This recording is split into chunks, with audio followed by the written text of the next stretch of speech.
Hi, friends. I'm host Eric. I'm here hosting the show Talking to Spanish People, which is an internet television program about a variety of subjects. Tonight's subject is why won't werewolves wear wolf wear? Why are they always wearing human clothes?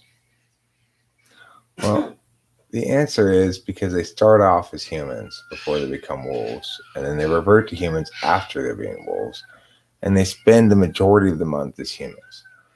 So that's why werewolves won't wear wolf wear and insist on wearing human garb instead. Uh, you know, my titles aren't clickbait. I answer the question I ask in the title. Why werewolves won't wear wolf wear is a matter that a lot of people wonder about, I'm sure, probably. I must have been asked about it 100 million times by now, or zero. But regardless, I'm sure there's a lot of interest in the subject.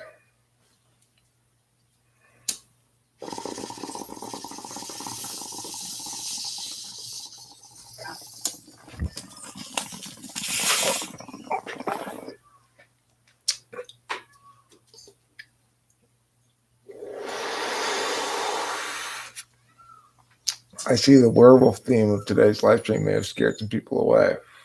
Understandably, werewolves are pretty scary. I understand if this topic is too intense for you. Maybe you're too scared to know why werewolves won't wear wolf wear. But I'm not too scared to tell you the truth. Werewolves won't wear wolf wear. When wearing wolf wear, wears wolf wear. Something like that. Okay. The real reason why werewolves won't wear wolf wear is because most of the time they're human, as indicated.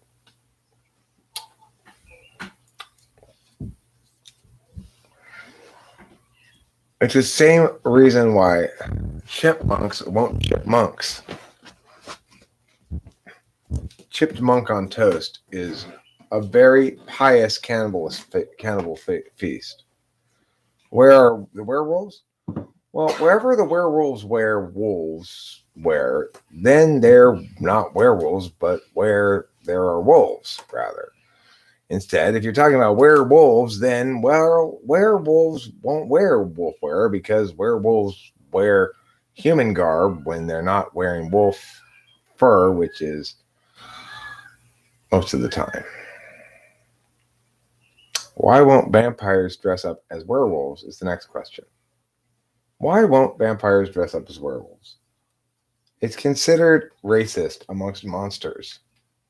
Just for the same reason that white people can't dress up in blackface, vampires cannot dress up as werewolves. It's considered very offensive. Werewolves can dress up as vampires, that's fine, but not the other way around. It's fair. Werewolves have long been discriminated against. Why? Because part of the time they're rabid, um, killing beasts that can't be reasoned with. But hey, aren't we all? Aren't we all? Um, and let's not forget about the Liviarchy. The Liviarchy is biased against zombies and other dead people. You know, we need to stop talking about, I'm living my life. You say, I'm existing my existence. Yeah. Otherwise, it's offensive to dead people. Don't offend the dead. They'll cause you to have a very spooky Halloween if you do. True.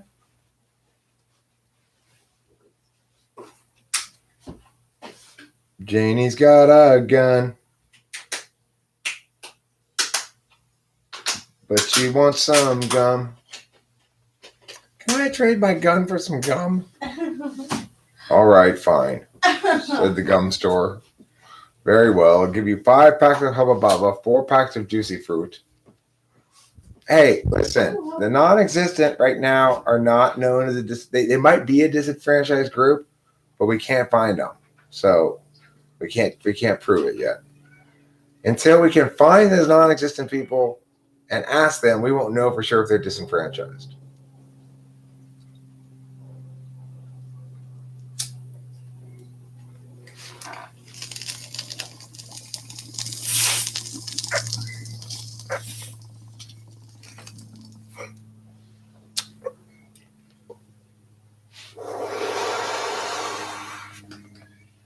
The other thing is, amongst monsters, there's discrimination of those who don't consume things by those who do. For example, your vampires drinking the blood, zombies eating the brains.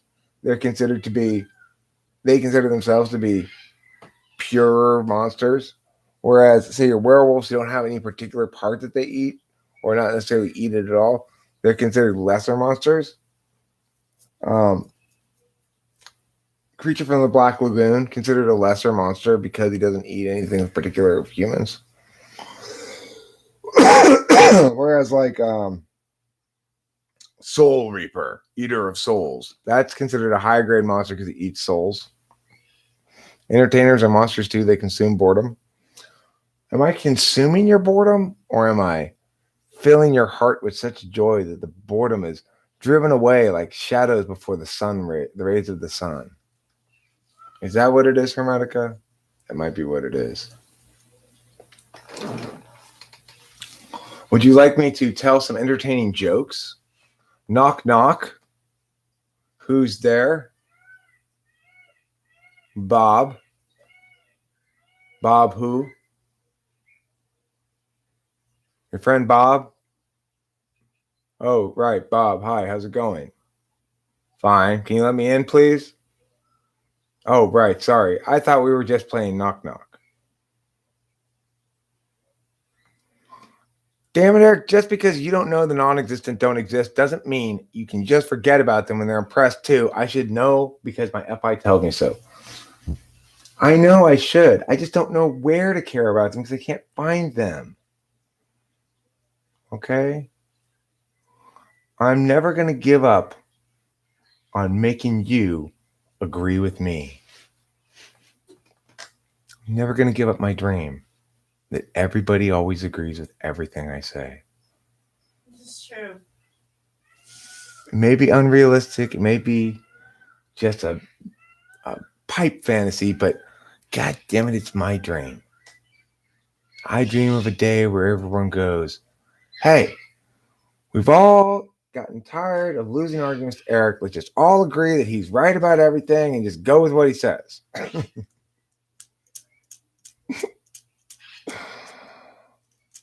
I still wait for the day to come. Someday. Someday it'll happen. Come on, guys, just go with what I'm saying. I don't want to have to argue about everything, says Eric, and the country's going to go, all right, Eric, we trust you. You got it. Thank you. It's going to be just like that. Well, if I have to be president, I don't want to have to do all this like constant bickering with people about stuff, you know? And I think what's going to happen is Biden's going to croak right before the convention. I'm going to go there, crash the convention, and try to become the nominee. Okay, well, Hermetica says, personally, I don't need everyone to agree that everything I say is right because they already know it. I don't care if I know it or not, right? That's not the point. It's useless just for me to know it. The problem is when other people are wrong, not when I'm wrong. Do I think I show any bias in my typing? I mean, what do you mean by bias? It's possible that if something's like kind of 50-50, and I know they'd rather be ENFJ than INFJ or something, it's like 50-50, maybe I'll tell them, yeah, I think you could very easily be an ENFJ. I might stress that a little bit more if I think it's going to please them. If it's 50-50, I'm going to be the first transracial president in Fertile Pig. You don't forget, I am transracial. You'd hate that. You love the arguments and winning too much. You just want to only have to argue about what you want when you want. Well, I mean, I guess you always need a foil of some sort to make your case. There's that. If you want to meet Danny Glover, you got to get with my friends. Where's the meow thing that I'm looking for?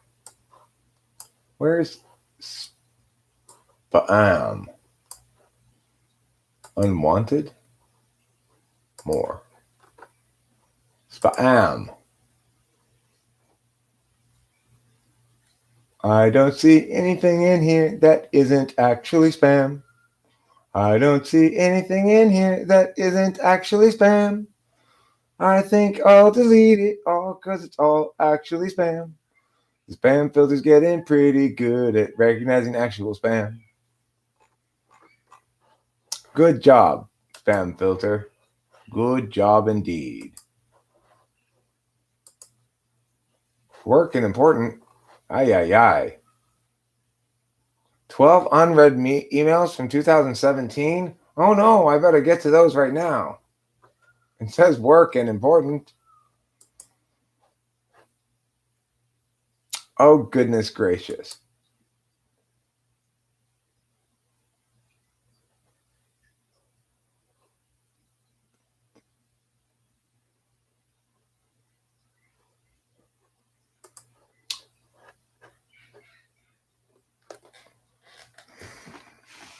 Thanks, Tenor. Yeah, sure. I'll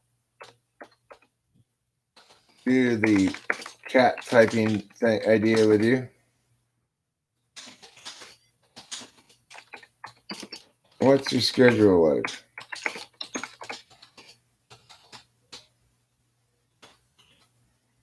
I'm available now or later.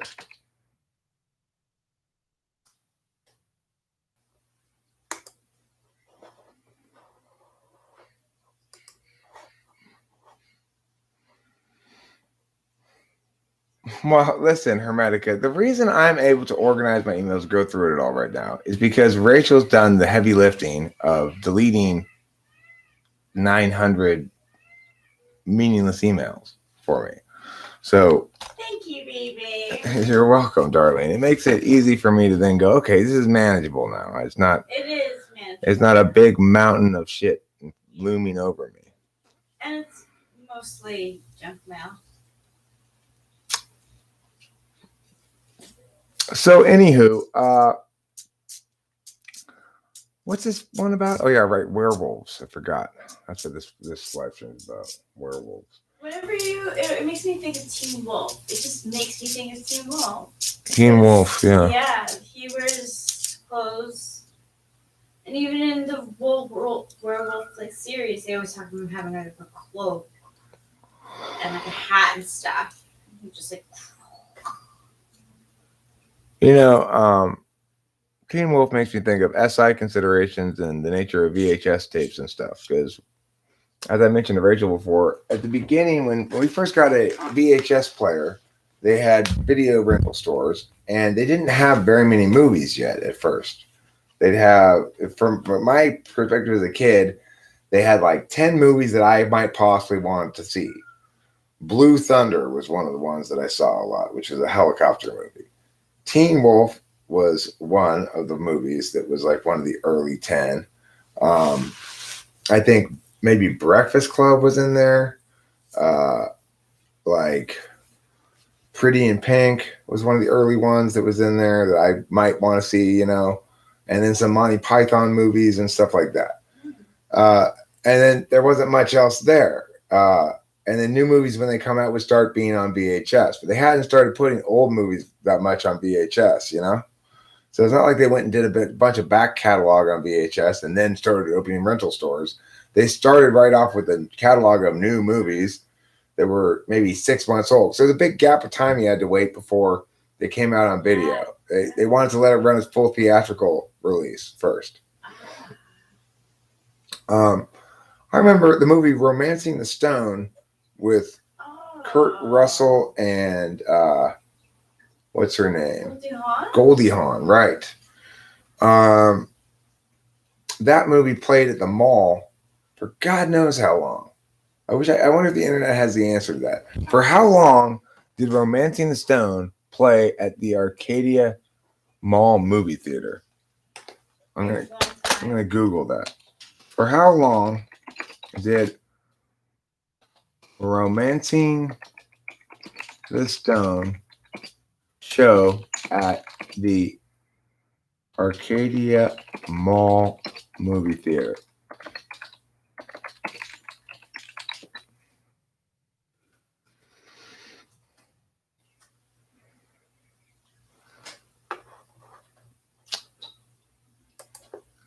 No, it has to include romancing the stone.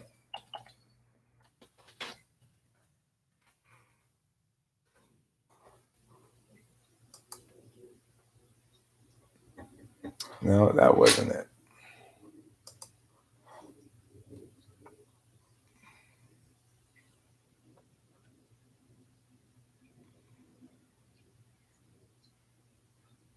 Let's see.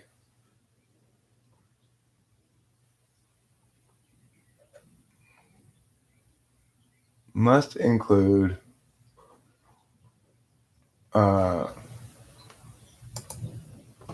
Arcadia.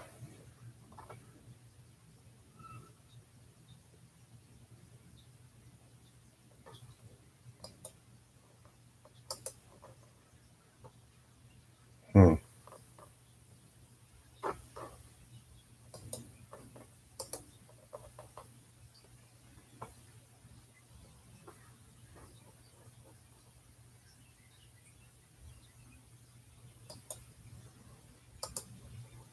What is that? Um.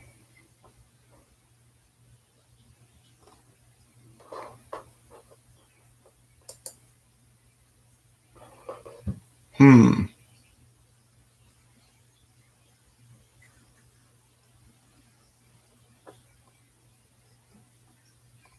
Hmm. Let's see what this one says.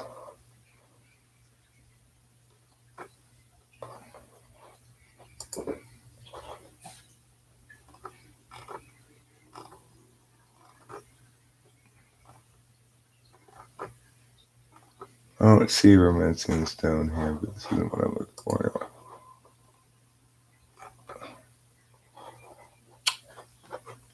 It's one of those things, huh? Let's see. What is this from? Rustin Leader? Where's Rustin? Find romancing. What's in there?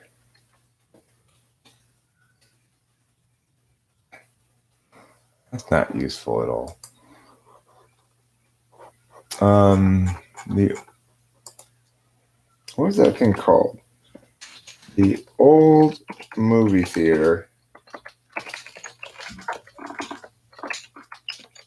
at the Arcadia Fashion Park.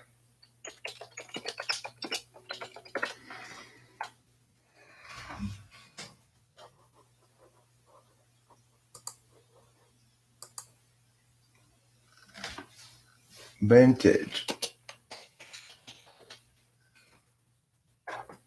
Santa Anita.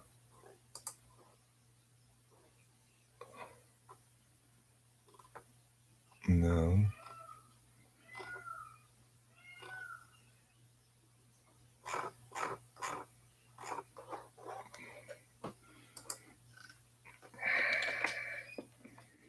Arcadia Fashion Park Mall, 1985.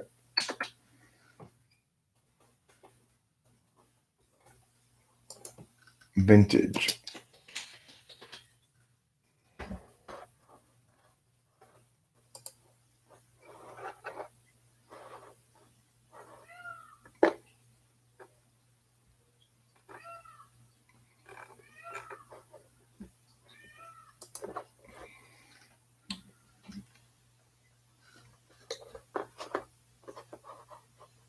Santa Anita?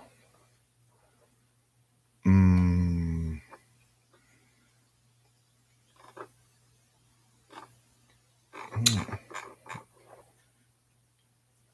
Um, Building, California, Westfield. Yeah, now it's called Westfield. It used to be called something else. It's called Fashion Park.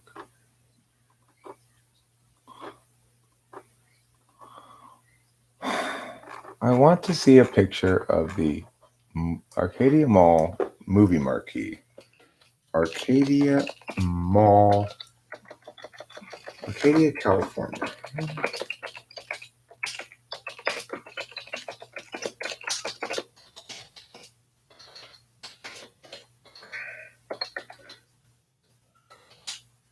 Marquee, 1985.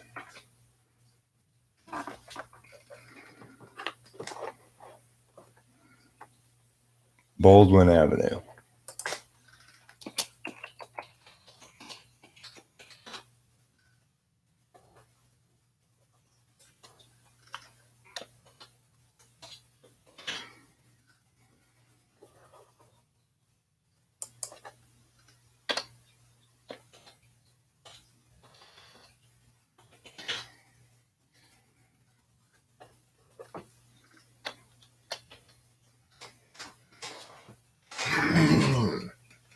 This cannot be that difficult to find.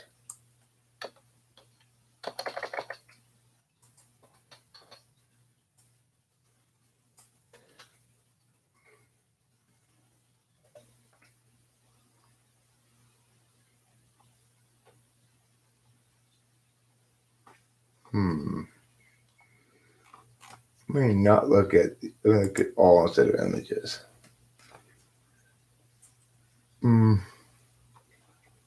Santa Anita Fashion Park, that's what it's called.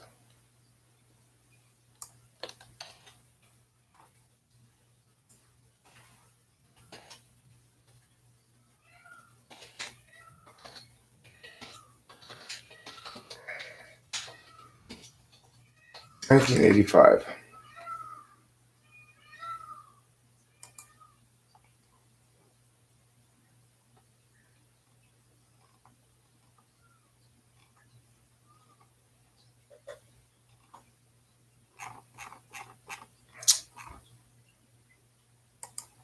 Mall.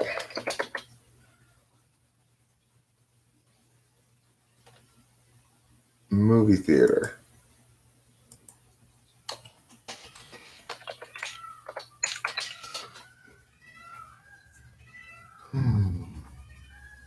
It's impossible.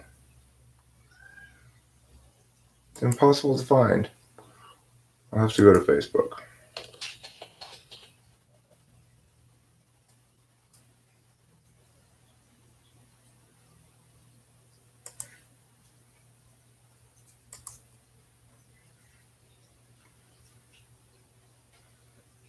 Search this.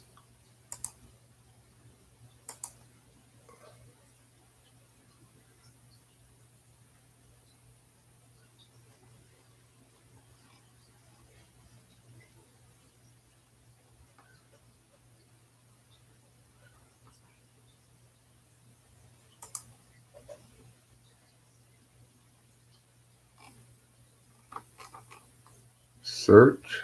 Can you search this? I don't want to do that. I want to search this group. Mall. Here. Aha! I found it. It's called the Fashion Park Cinema. This is what the old marquee used to look like on Baldwin Avenue. I'm going to show it to you all right now by doing the following. I'm going to meow the meow, first of all. Wow. And then I'm going to upload it to Google. Ernest Saves Christmas. Oh yeah, that was a winning proposition there, I'm sure. I didn't see that one. I don't think I saw any of these. I did see the original Cocoon. I don't think I saw Cocoon Return. Yeah, there's not a lot of Land Before. I saw the Land Before Time. I'm not sure I did. Yeah. It doesn't. I wouldn't say those were like. Upload from computer. Yeah.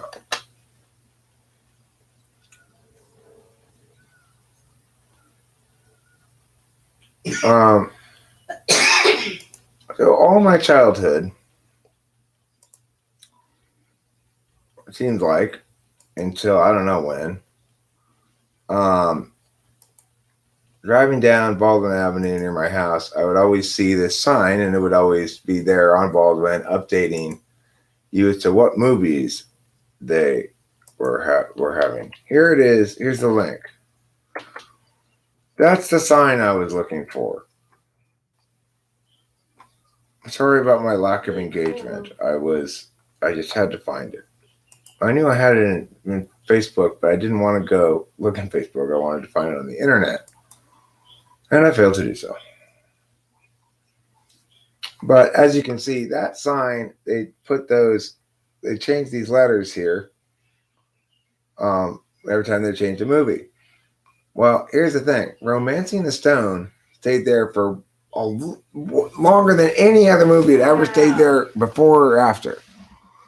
And I want to know how long Romancing the Stone played there for. It was like a running joke in the car with my friends or something. Well, Romancing the Stone's still playing, you know. Oh my God.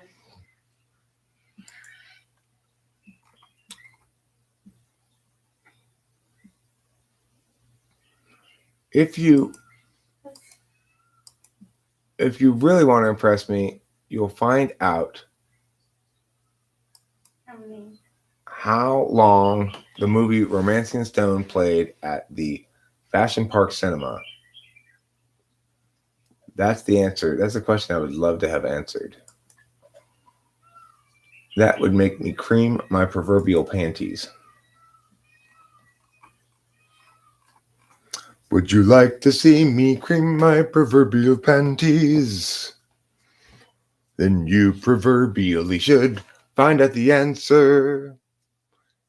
No, it's Fashion Park Cinema in the Arcadia, California Fashion Park, San Antonio Fashion Park Mall, circa 1985-ish, probably. I don't know when that movie came out.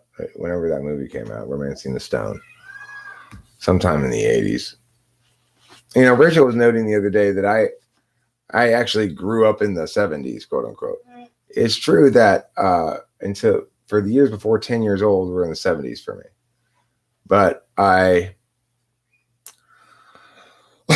obviously only some of those years of the 70s I really remember. Like, I don't remember 71 at all. 71's complete blank for me. I was born in 71. You know, I was not yet 1 year old when it became 72. I don't remember 71 at all. As far as I know, I don't remember 72 at all.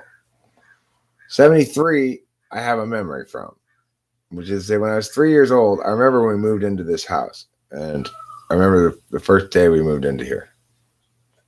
Probably my earliest memory. And I remember meeting my friend Dave Porter when I was 3 years old. Still friends with him. Pretty cool, huh? Pretty cool. So my earliest memories from 74, I guess that makes it. And I was 3 years old. 75 when I was 4. What do you go to preschool when you're 4? Or is that 5? I think you go to preschool when you're 4. I guess one of the memories I have from 4 years old when I was in preschool was I have a memory of smashing my friend on the head with a rock because he was trying to sing more loudly than me. That was unacceptable. He's trying to what? We were trying to sing different songs, and he kept singing his song louder, and I kept singing my song louder. And it was Christmas, and so in the spirit of Christmas, I bashed him on the head with a rock that we had gotten at the beach. I have a memory of that. So I remember moving into this house. I remember that. That's when I was 4 years old. I was at 8 even then, I guess. I guess I had 8 in my tri-type back then even. Anyway.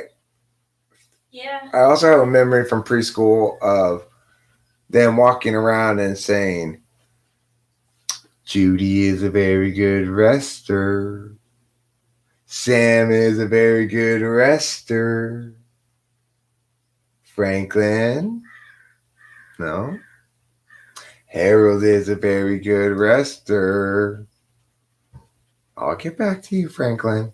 And I'm lying there trying to rest super hard. Rest. Eric is a very good wrester. I'm like, yeah, fuck yeah. I am a very good wrester. I'm totally killing this resting shit. That is so cute. I have a couple of memories from kindergarten, more memories from kindergarten. I remember the Christmas thing when they had Santa come down the hall, and you knew it was really Santa because you could hear the sleigh bells. I remember playing in the grass area, bits, snippets, flashes. Yeah. As I get older, I start remembering a lot more, you know. First grade, I remember meeting my friend Chris Morrow and wondering why he had glasses and asking him about it. Why do you have glasses, though?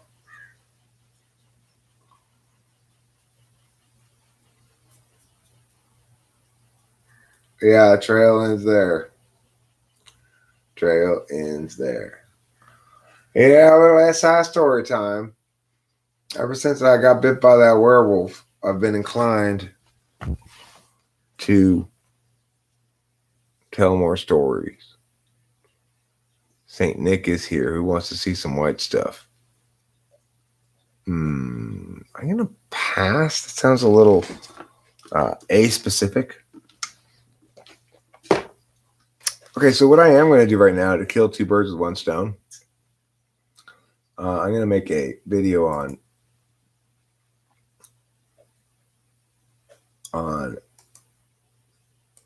Friends, which the Friends characters and what type they are.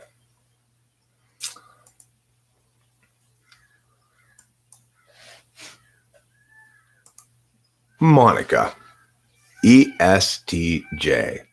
Just take a look at the Two Parties episode, where at her party, she insists everybody put the lid back on the pen. Remember, everyone, it makes a click. Rachel and Friends, as far as I can tell, is an ISFJ. Everything about her says ISFJ. She remembers a lot about her childhood. She's nostalgic about it, and generally careful, cautious, and indicative of the SI. So let me redo this one because that one didn't work, you know. Rachel seems a pretty textbook ISFJ, fairly contained within herself, careful, cautious, not interested in too much craziness, and generally quite pleasant and easy to be around. Now I just do this thing, Hermetica, so I probably won't use that one. What can I say about Rachel to make it show that she's more of an ISFJ? Rachel is an ISFJ.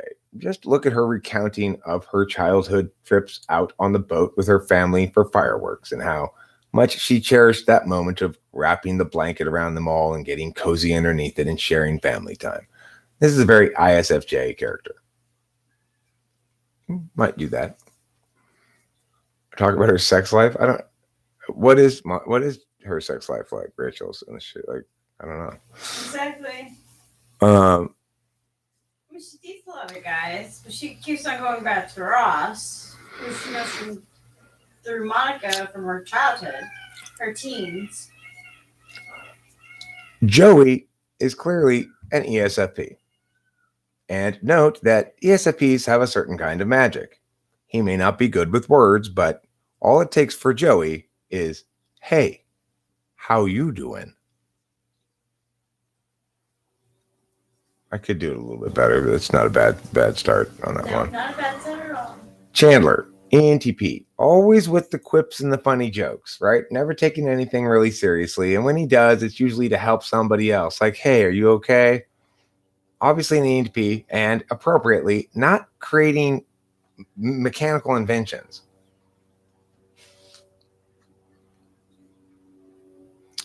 Who did? Phoebe. I to the S to the F to the P.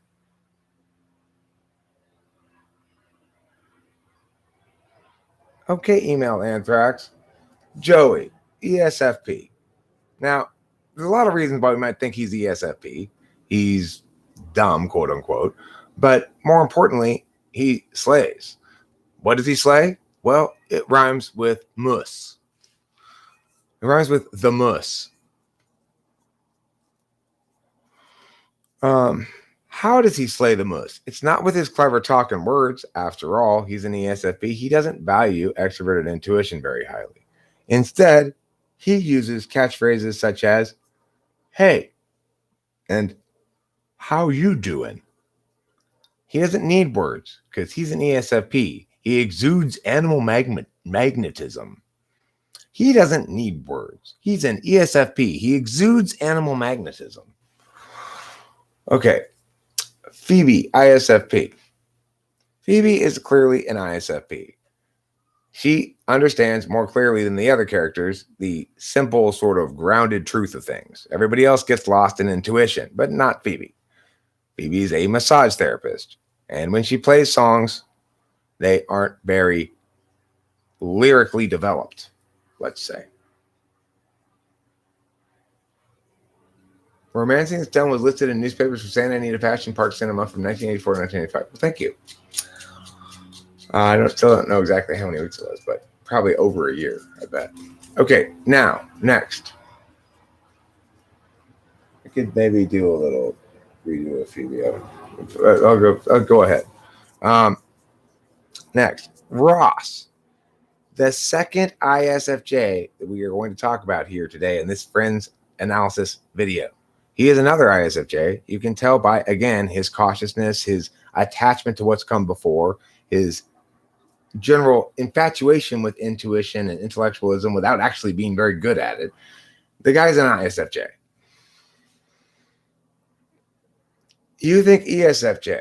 Okay. Look, I don't think he's an E.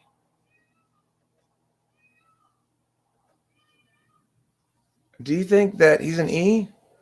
Ross. I don't think so. Now, some people may mistakenly claim Ross has got to be an ESFJ. Remember, ESFJs have extroverted feeling as a tool function, so they're going to appear more extroverted. But it seems to me, if you analyze the character overall, he's clearly an ISFJ. He's much more contained and concerned about impacting. You're making me go on too long. God damn it. Anyway, I'll edit, obviously,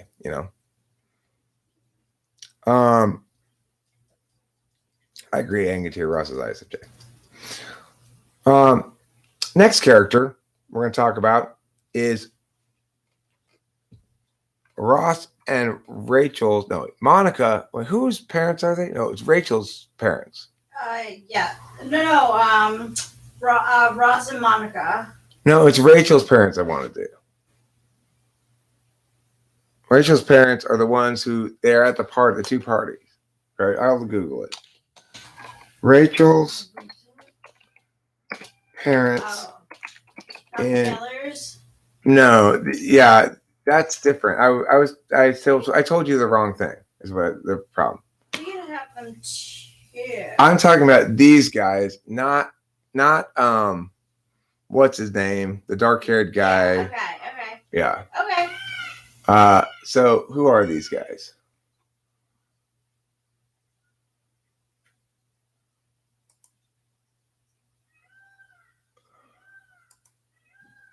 Leonard Green, Dr. Leonard Green, and Rachel Green. Okay, so Rachel and Karen Green. Rachel and Leonard Green. Okay. Rachel's mother, Rachel Green, is an ENFJ. Right. Rachel's mother, also named Rachel Green, is an ENFJ. And the relationship between Rachel and ISFJ and the overbearing ENFJ mother is rather toxic, frankly. What relationship is ENFJ to ISFJ?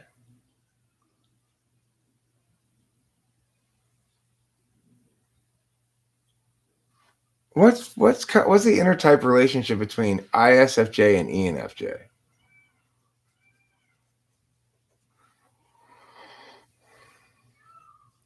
ISFJ and ENFJ.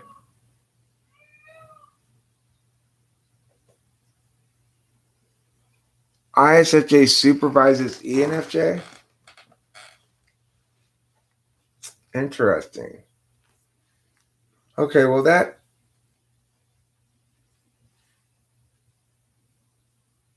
explains. I was confused there. I was thinking she was saying that I got confused. Yes, that explains a lot actually. Okay. So now let's look at Rachel's mother, Rachel Green. She is an ENFJ. Her daughter supervises her, but of course the mother's in the superior position and so is not very supervisable. But you can clearly see the oddity of this relationship in, once again, the episode with the two parties. I'm going to use that episode mostly as a reference point. Rachel's father, Leonard Green, is clearly an ISTP. He's a surgeon. He's mostly interested in his boat.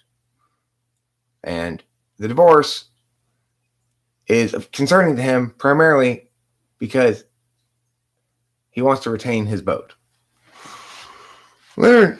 Leonard Green, Rachel's father, who drinks neat scotch and smokes cigarettes, is an ISTP.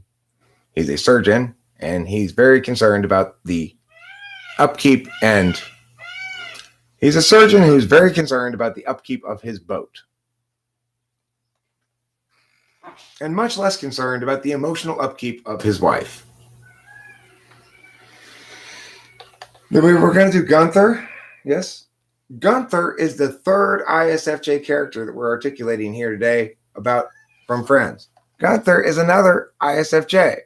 I thought for a while maybe he was something else, like an INTP.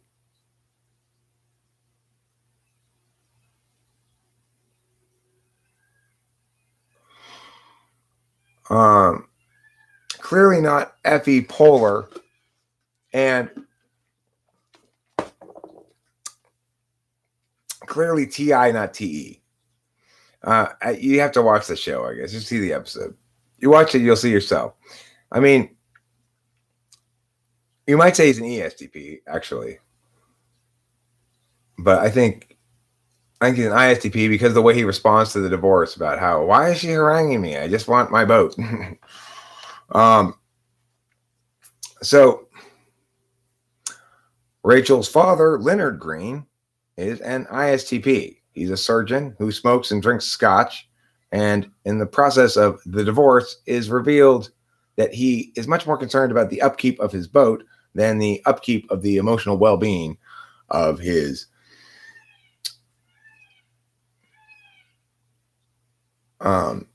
let me start this one again.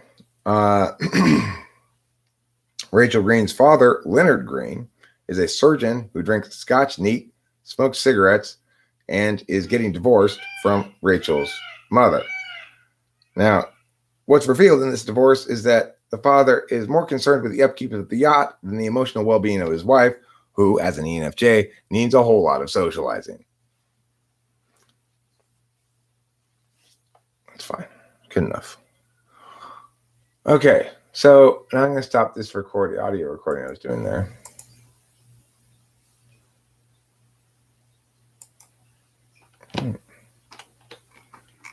Yeah, okay.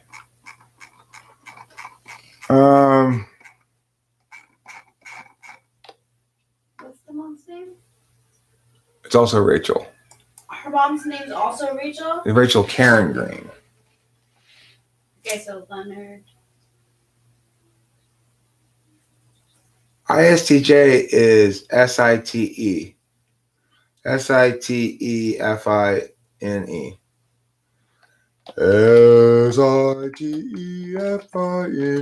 That's the stack of poo. If you want to do something useful, you should choose ISTJ. Okay, I guess I'm going to smoke this cigarette, and then I'm probably going to wrap up this stream and make that video. Get it done. Crank it up there. See how it does. See how she does. You know. Well, check yourself up. Oh, I can't just constantly hang out and live stream. I got to do something a little bit more productive than that occasionally. Sitefine, sitefine, sitefine. Yeah. Hooray.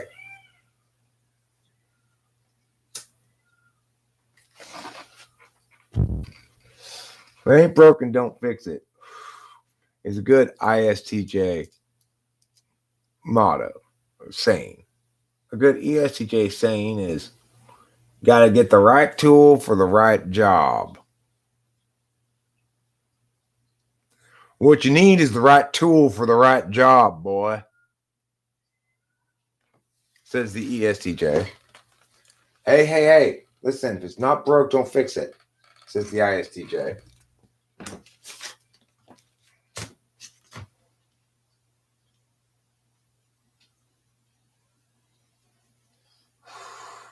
When our hearts are filled with laughter, we never feel alone, says the ESFJ.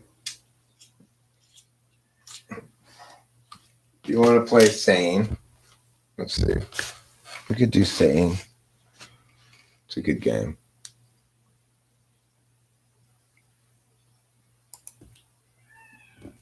All right, then fine. I'll do this other thing concurrently. Since you're going to be bossy about it. Sayings. ESTJ. Hey, you need to use the right tool for the right job, son. ISTJ. Whoa. If it's not broke, don't fix it. ESFJ. With laughter in our hearts and friends nearby, we never feel lonely. ISFJ. I'm going to bed now. It's late. It's 8 p.m. INTJ. What is a good INTJ quote? Let me think of some famous quotes. We'll go with INTJs.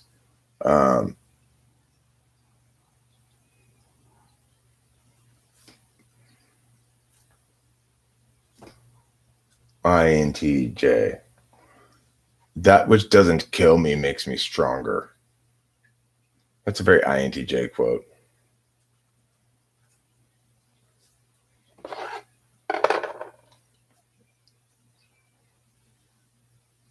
Yes, or some variant on it. I'm trying to make content that's more, successful. Not faily, less faily.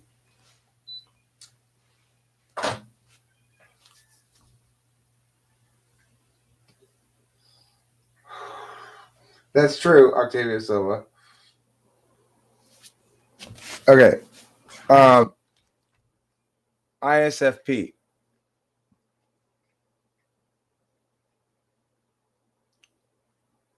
Be. Don't become. That's an Osho quote. ISFP. You're a human being and a human doing. Listen, you've got to follow your heart. It's an ISFP quote. Or too many words. It's an ISFP quote. See, ENTJ. Listen, your compliance is how my vision becomes our reality. Okay?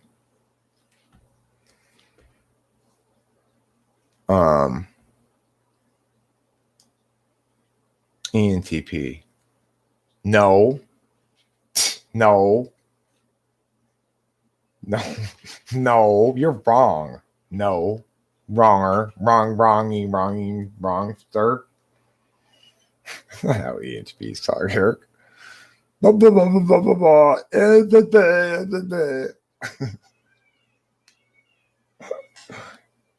ENTP. Nah.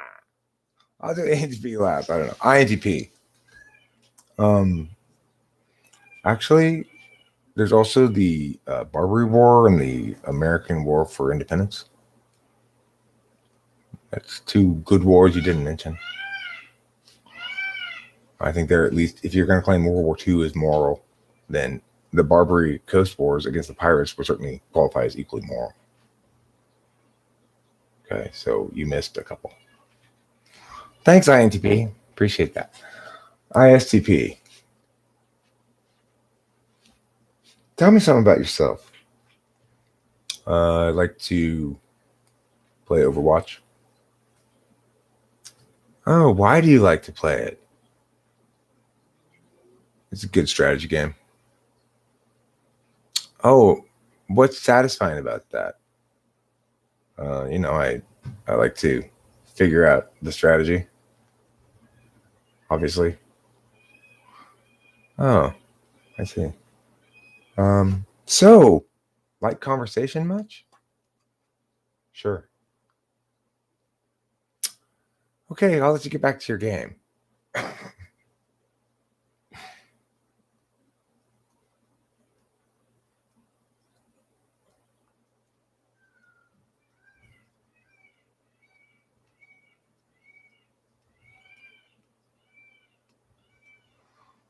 What types haven't I done?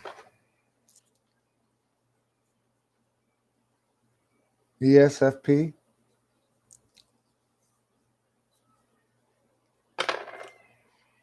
Real communication happens when you are not talking. Talk is cheap. Talk's cheap, bro.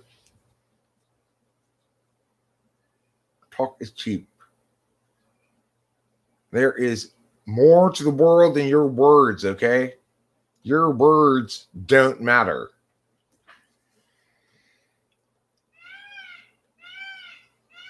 Look, if we're talking about how gnarly something is, your words are totally not gnarly.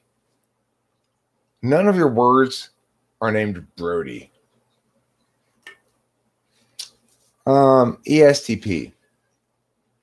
Hey. So, just so you know, I run shit around here.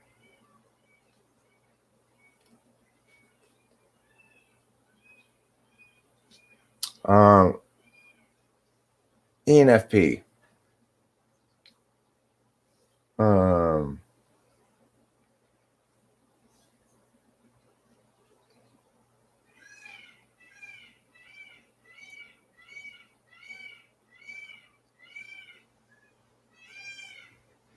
I'm vegan as fuck because only murderers eat meat.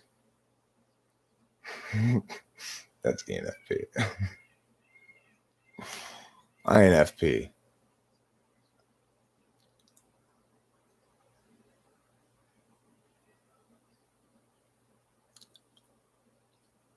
You can never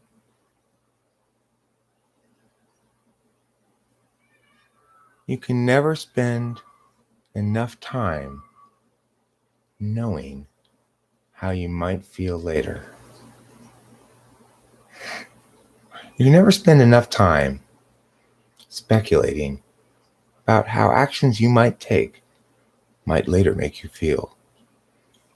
It's like firewood. If you think you spent enough time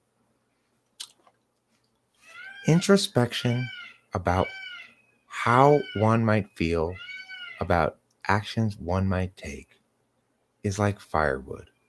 Once you think your pile's big enough, you need 5 times that much.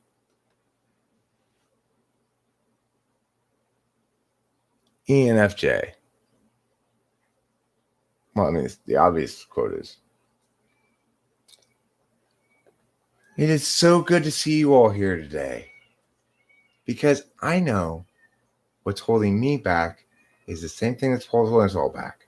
And I'm here to show you the way to get past these limiting beliefs and into something better.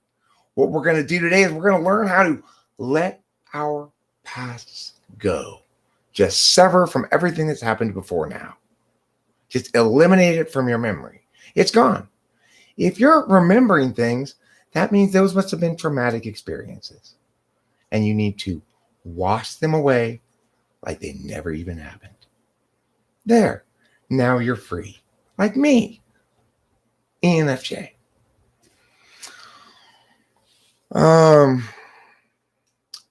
INFJ.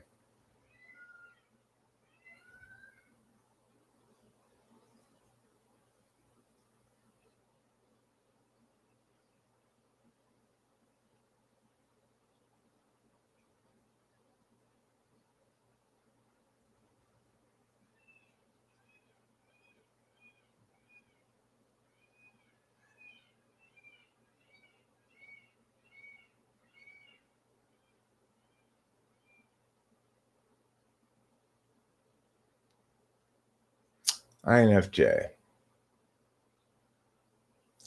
It is as though I am a ballerina, mincing my way through a room of drunken ogres.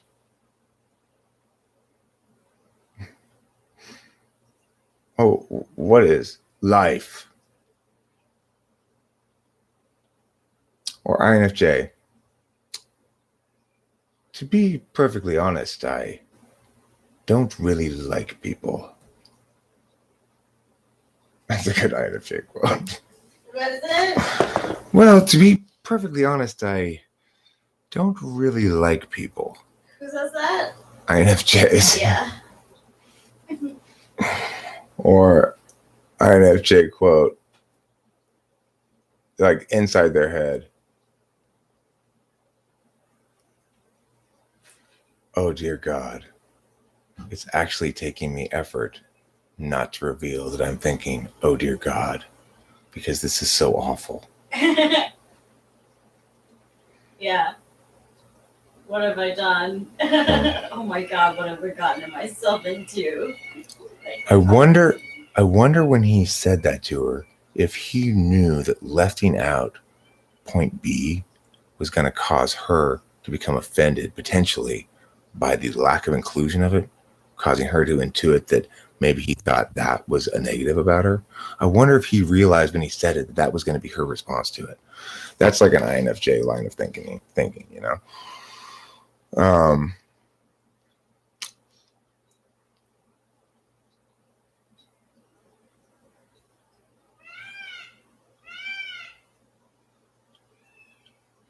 ooh, he told her she was pretty hot.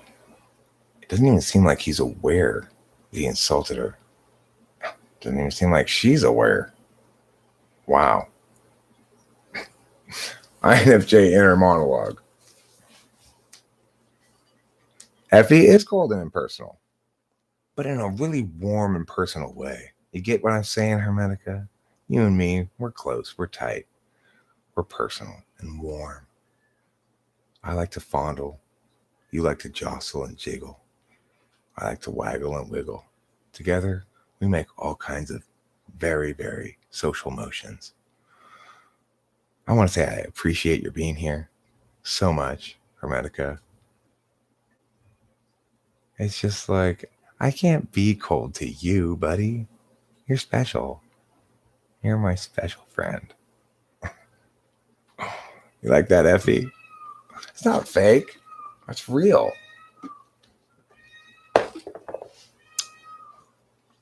FEFI, same thing. Well, you're kind of disgusted by any when doing anything serious. When I attempt anything serious, I find creative solutions absolutely disgusting. Yes, good. Thank you. I might go with that one. We'll see. I felt like I haven't seen a shred any in you. Well, that's because I'm constantly spitting it out. Oh, you're talking to Cloud, I know, but I thought I'd pretend as though you were talking to me. When you tell a woman that she seems better looking the more time you spend with her, should she be feeling that you told her she's attractive? No, she should be feeling that you didn't think she was attractive initially, but that affection and closeness for her have made your eyes more generous to her, and that you called her ugly, basically. Email that text. Yes, the latter. Well, did I do all the types? The SFPs, NTJs, uh, SFJs, NTPs. I didn't do ENTP yet. ENTP.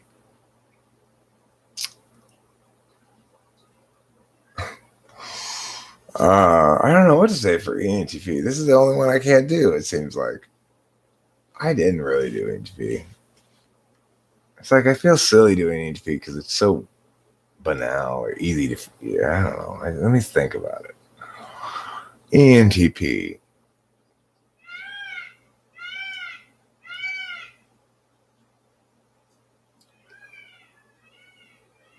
So Anyway, have I told you about my cycle of poo, in which eventually, after a stretch of weeks, I have a large main act poo, but that previous acts of poo had set aside little bits of poo up in my body and reserved it for a massive poo at some point.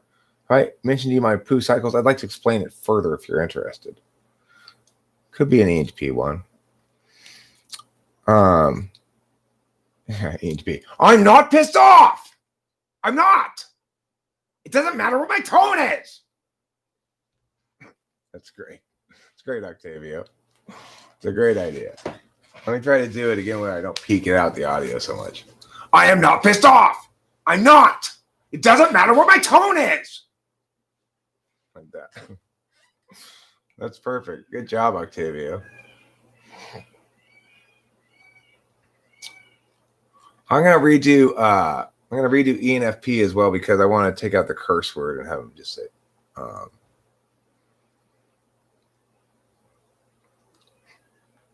course, I'm vegan. I'm vegan AF. People who eat meat are murderers. Is that a good ENFP one? Or look, it's just not fair. Corporations are exploiting people all over the world. It doesn't matter that my policy advocacy makes no sense. Okay? God. Look, stop asking how. It doesn't matter. What's important is that I can tell it's important. Hi, everybody. Welcome to my party. Tonight, we're going to throw these wood corporate symbols into the fire to show our disdain for corporate America. I got the laser wood cutter to make these circles at Home Depot, of course, but let's not pay any attention to that. Why, as an ESFP, am I so annoyed by air childishness? Am I not supposed to be more dumb? Are you sure you're annoyed by my childishness? Maybe it's not my childishness you're annoyed by. What do you deem, which aspects of me do you deem childish? Is it my thumb sucking habit? Is it my bedwetting? Is it my clinging to mother's apron strings?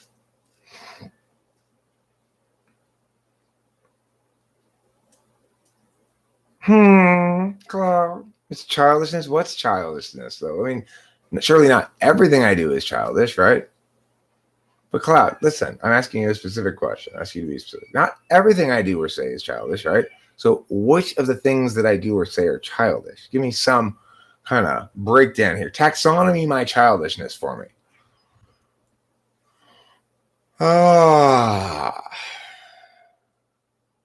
It's the thumb up your poop hole.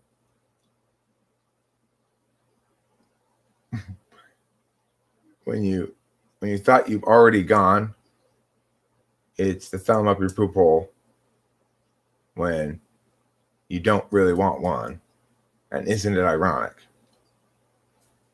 Don't you think? It's a thumb in your poop hole on a cloudy day.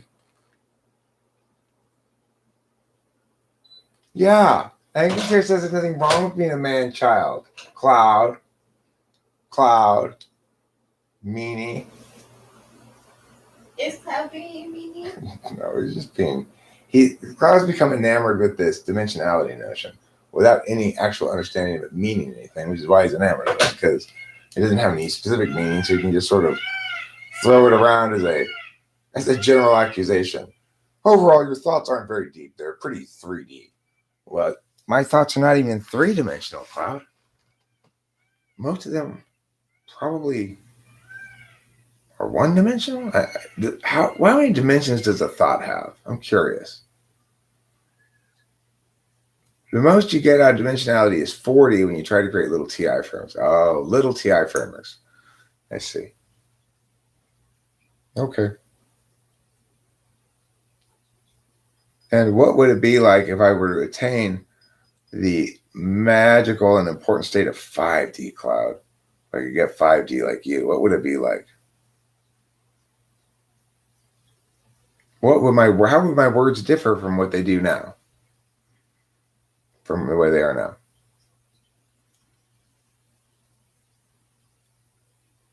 4D is seeing one timeline at the time. Wait, no, but I'm saying, how would my words differ if I saw the timelines? So what would I be saying that was different than what I'm saying if I were able to demonstrate to you this amazing 5D ability? How would my words differ?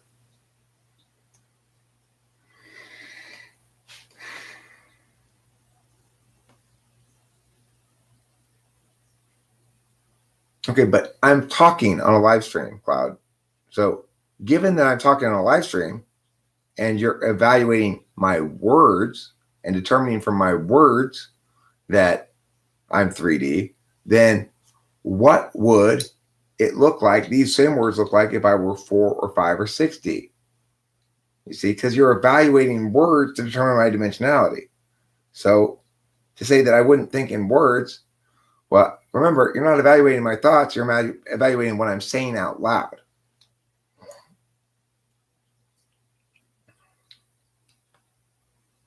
You see what I'm saying, Cloud? Vibration and energy, huh? And why do you think I don't understand vibration and energy?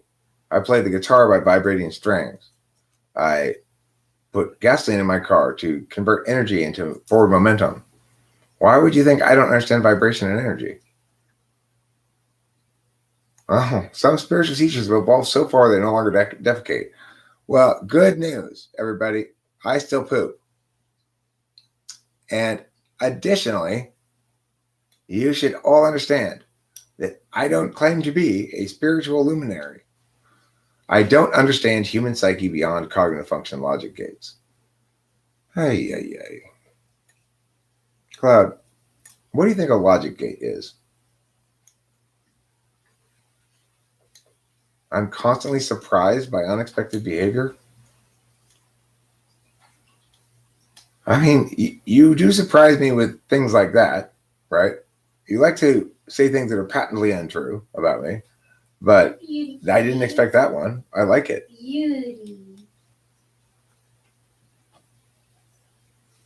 You don't think in terms of desires and nuances. What was well played from Cloud? So majestic. Oh my goodness, that's so big. Well, you notice how Cloud, it's well played in the sense that what Cloud does is he never answers any of my questions. So I ask him what he means by something, and he just moves on to another statement.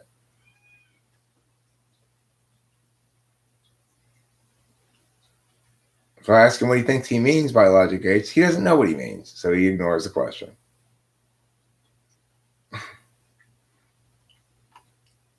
The archetype of the sage is a man who, in addition to gaining and following wisdom, has embraced and incorporated his inner child. Huh, really?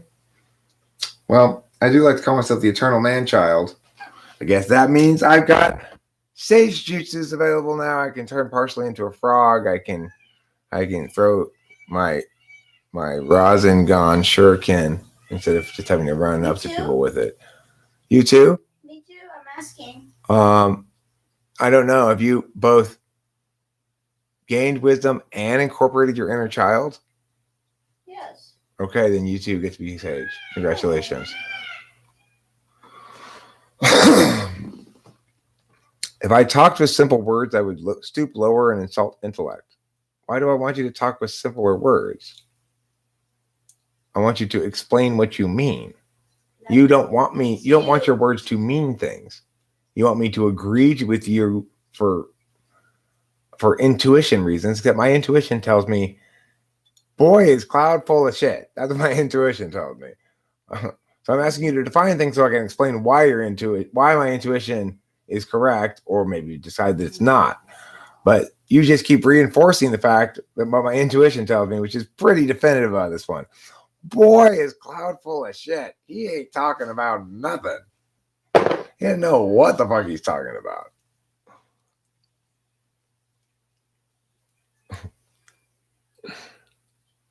ENTPs and ENFPs are developmentally delayed. I think that HPs and EFPs are the slowest to grow. I'm not claiming to be the smartest man in history. When did I ever claim to be the smartest man in history? When did I say you should put me among Jesus, Tesla, and Buddha? I never made that claim. I don't care where you place me among those people, or not at all, or have any opinion about it at all. That's something other people do.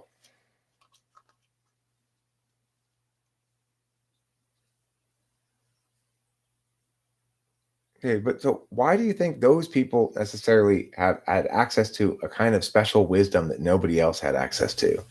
Why do you think that? Why are you denying human actualization to regular folk? You know? No, I emailed the guy. I don't think he emailed me back yet. I'll check again. He hadn't the last time I checked. I need to get some water. I'm thirsty as fudge. I need to stop this too. Forgot. Email. That's what I'm doing.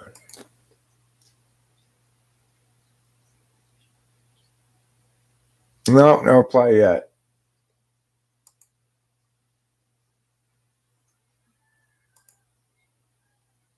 I sent it at 3:41 p.m. We'll see if we get any reply.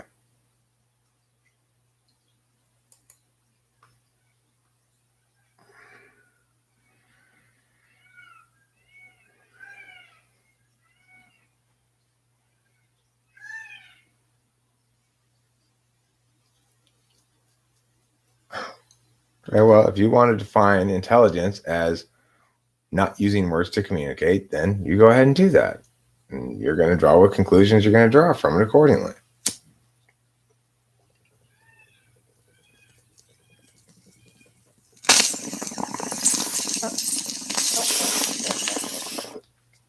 But if we're not using words to communicate, we're just using our intuition, then Cloud, my intuition is loud and clear. You are completely full of shit. Good thing I don't have to justify with anything because we're not caring about words.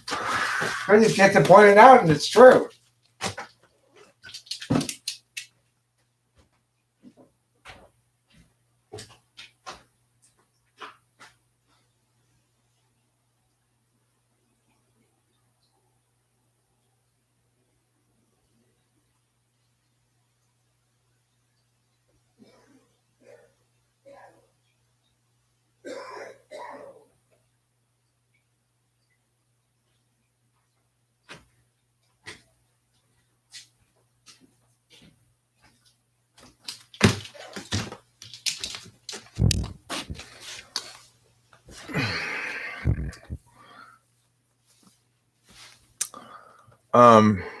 I don't know what type Nietzsche Zarathustra is. I've never read that. Why is it so important to you, Cloud, that I remember that I will never understand humans? Why does it matter to you that I remember that or not? What happens if I forget that? What harm will befall me if I forget that I will never understand humans no matter how hard I try? Because I might just forget that, Cloud, to be honest. Well, you're encouraging me to remember. Just some good advice, just some casual good advice you're offering for a friend. Thanks, Cloud, thanks. I'll try not to forget that I will never understand humans. What are these gangly two-legged animals? I don't understand. I'm confused. Are they gorillas? Chimpanzees? Bold chimpanzees? Are they seals who stand upright? I don't know. I don't understand these things. Are they werewolves wearing wolf wear? No, werewolves won't wear wolf wear. Not without the wherewithal to wear wolf wear. That's not going to happen.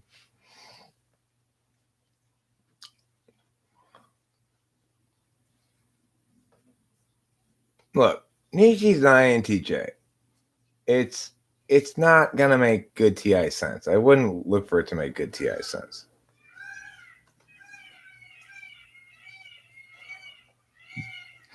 Both, Cloud, both. Those aren't mutually exclusive. I don't have to have a specific reason. I can have multiple reasons for things. That's FI. That's your favorite kind of logic. No contradictions. Yeah, I can. It's a feeling. You're asking me why? Because I want to. I think it's fun. And also because I take it seriously. Because those are both emotional, subjective things. I could have them be contradictory. It's fine. So that's fine. That's the kind of logic you like. That's what you want. So that's what you get. Get my feelings logic. You are a meme, Cloud. You're also the name of the horse of the lady in the book series that we're listening to.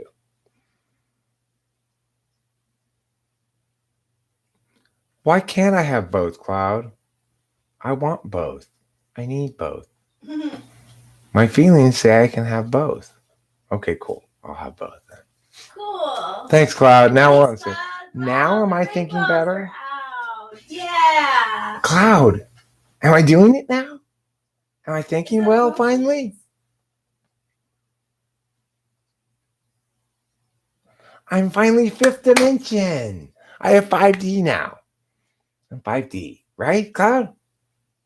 Oh, I know I'm not 6 or 7D like you yet, but I've gotten better, right? No, I'm just a 3D wannabe.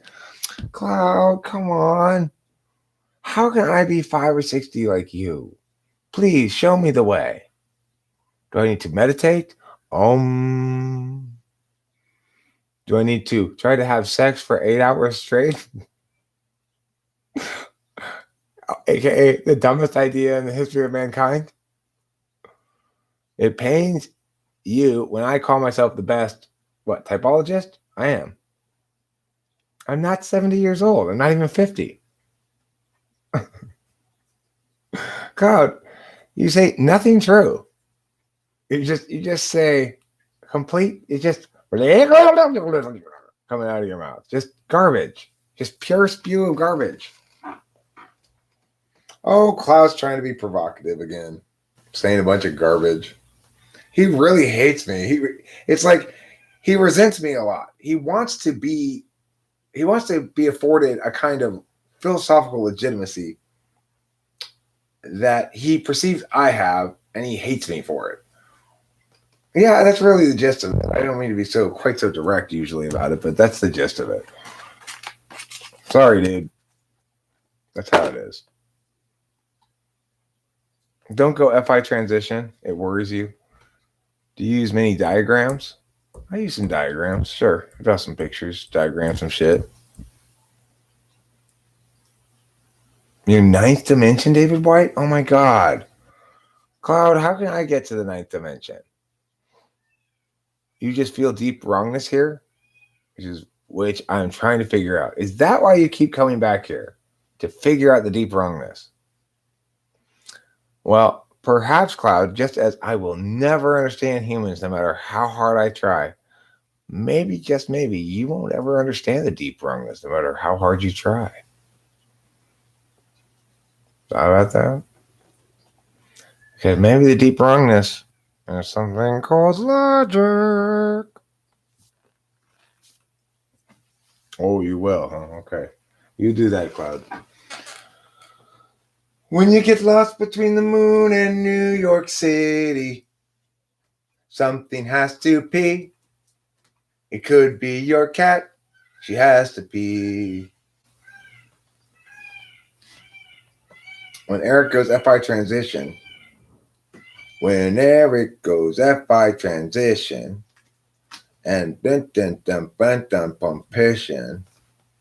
Hey, Eric, what do you think of the George Floyd thing? I don't want to talk about it. My last live stream got taken down by YouTube as content violation.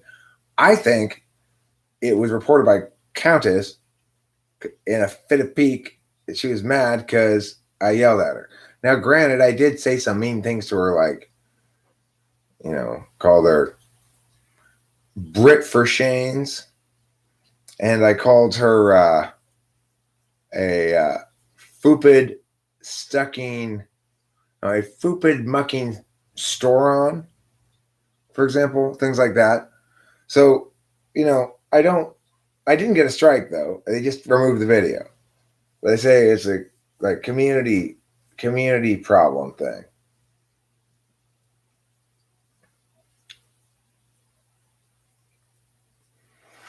We've always thought that this YouTube channel has little identity and is more similar to an archive, and this is indicative of polar if I just look at other channels with brand identity. It's indicative to ignoring NI more than anything else. Hermetica. It's somewhat indicative to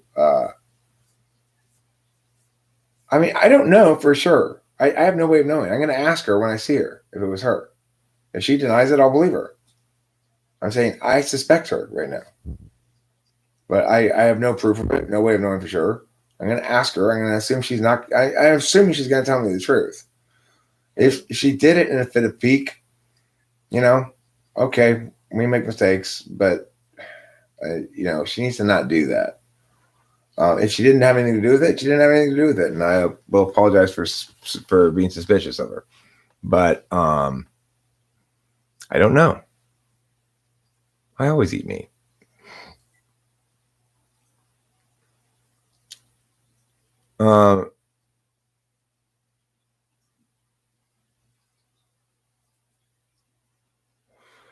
Cloud, you're so concerned about whether I think I'm the best typologist or not. Okay? It is not an important part of my identity, first of all. Being the best typologist is not very important to me. Maybe Spacey at some point will pass me up. Okay? Maybe he'll become better. I don't know. But the reality is, I'm done with the stage of my life where I engage in false modesty. From what I can tell, talking to everybody I've talked to, seen everybody I've seen, I'm the best typologist. I'm going to go with that claim. I'm the one who figured out how it works properly. People who are disagreeing with my understanding of it incorrect. Mine's more well substantiated. It's more well built as a case. There's lots of reasons to prefer mine, and Cloud doesn't like that. So, you think it's an ego thing for me. It's not an ego thing for me. I'm just not going to be differential where others are wrong and I'm clearly correct. It's just it. You want me to be falsely modest, you're barking up the wrong tree. I don't know. It didn't really clarify exactly, and the content's gone. But I think it was that video in which I yelled at Countess. And I think that's why. And it said it got reported, and then reviewed. So, I don't know.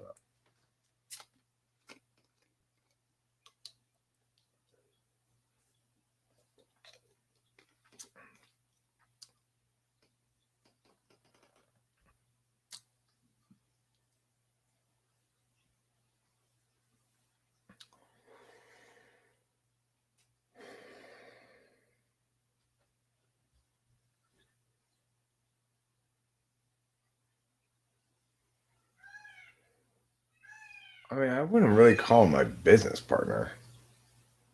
I would call him my protege.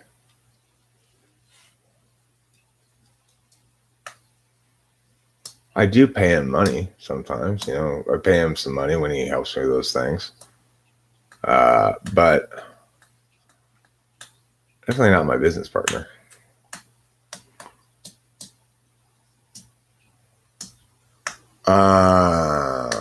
He's younger than my kid, sure, I guess. I like Isaiah. He reminds me of myself. He's a sweet guy. Yeah, he's a good guy. He is. He's been around, hasn't he? He's the one who stepped up and made it happen.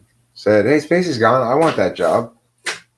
Sure. I mean, he's done it ever since. He answers the emails when people email him, and he sets it up. And some of them they bypass him. In that case, I don't give him any money.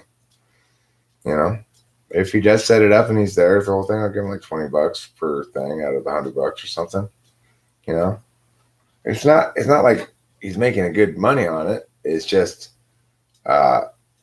he could eventually parlay it into making decent money.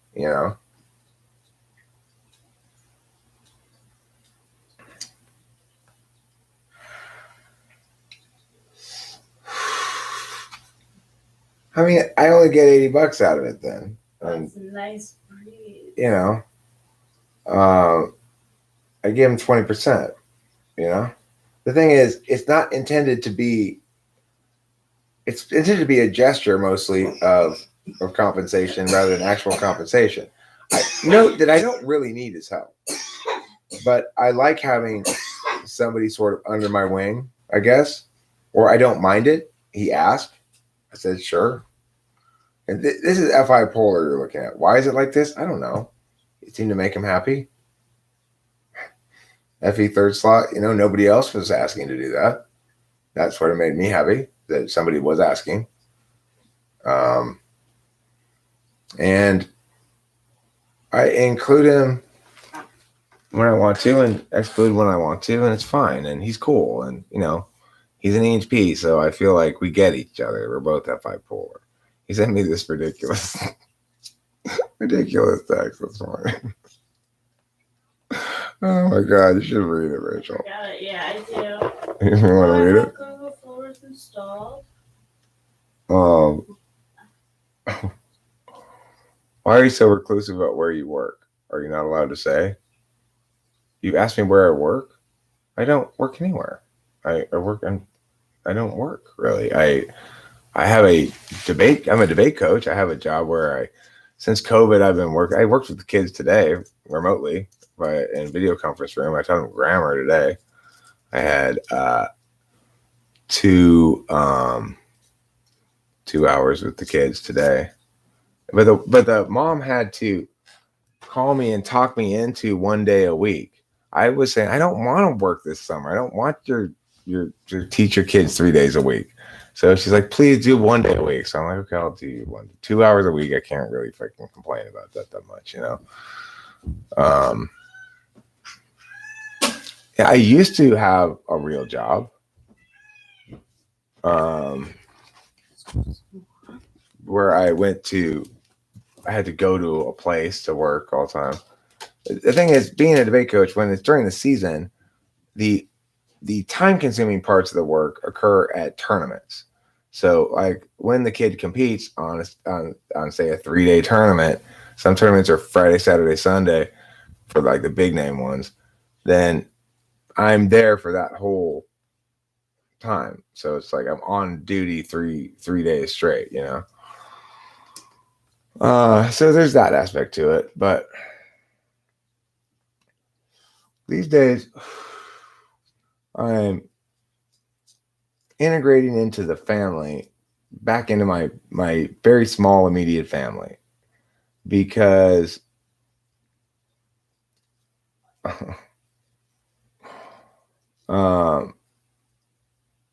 my dad's getting old. He's in his 80s. My mom's on her last legs, and my dad needs family near and stuff, So I'm able to access family money. My dad gives me money. And it's a nice way to be right now. Keep in mind, again, I've done the whole 60-hour work week thing, been a very successful professional and so forth. Made a lot of money and whatever.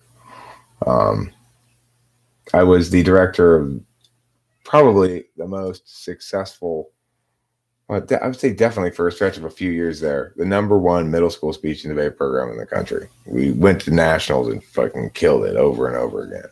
Yeah, I put together a whole program from ground up, from nothing to the most successful program in the country. I've had multiple national champions. I've had a state champion. I've had a national champion in speech too, declamation. Event that I have a national champion in.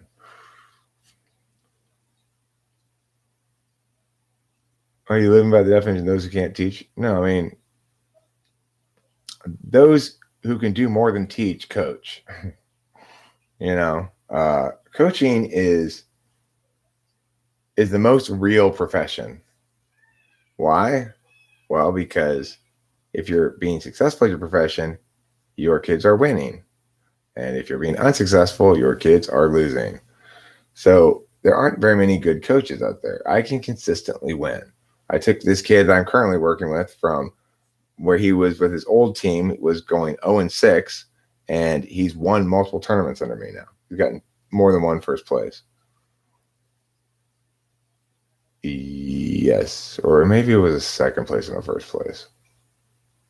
He won one tournament. I think he won 2 tournaments and got second or something in the third tournament. You get debaters. Once kids go to a couple tournaments, they either stick with it and then they're debaters for real, or they leave. So you don't have people who don't want to be there forced to go over and over again. Is there a pattern to MVP types of the national winners of tournaments? My best debaters have been an INTJ, ENTP, INTP. I had a good ENTJ debater. She was a little bit less of that caliber. But the fact is, your INTPs, INTJs, ENTPs are all about equally good. And they're the ones who are going to win the thing consistently.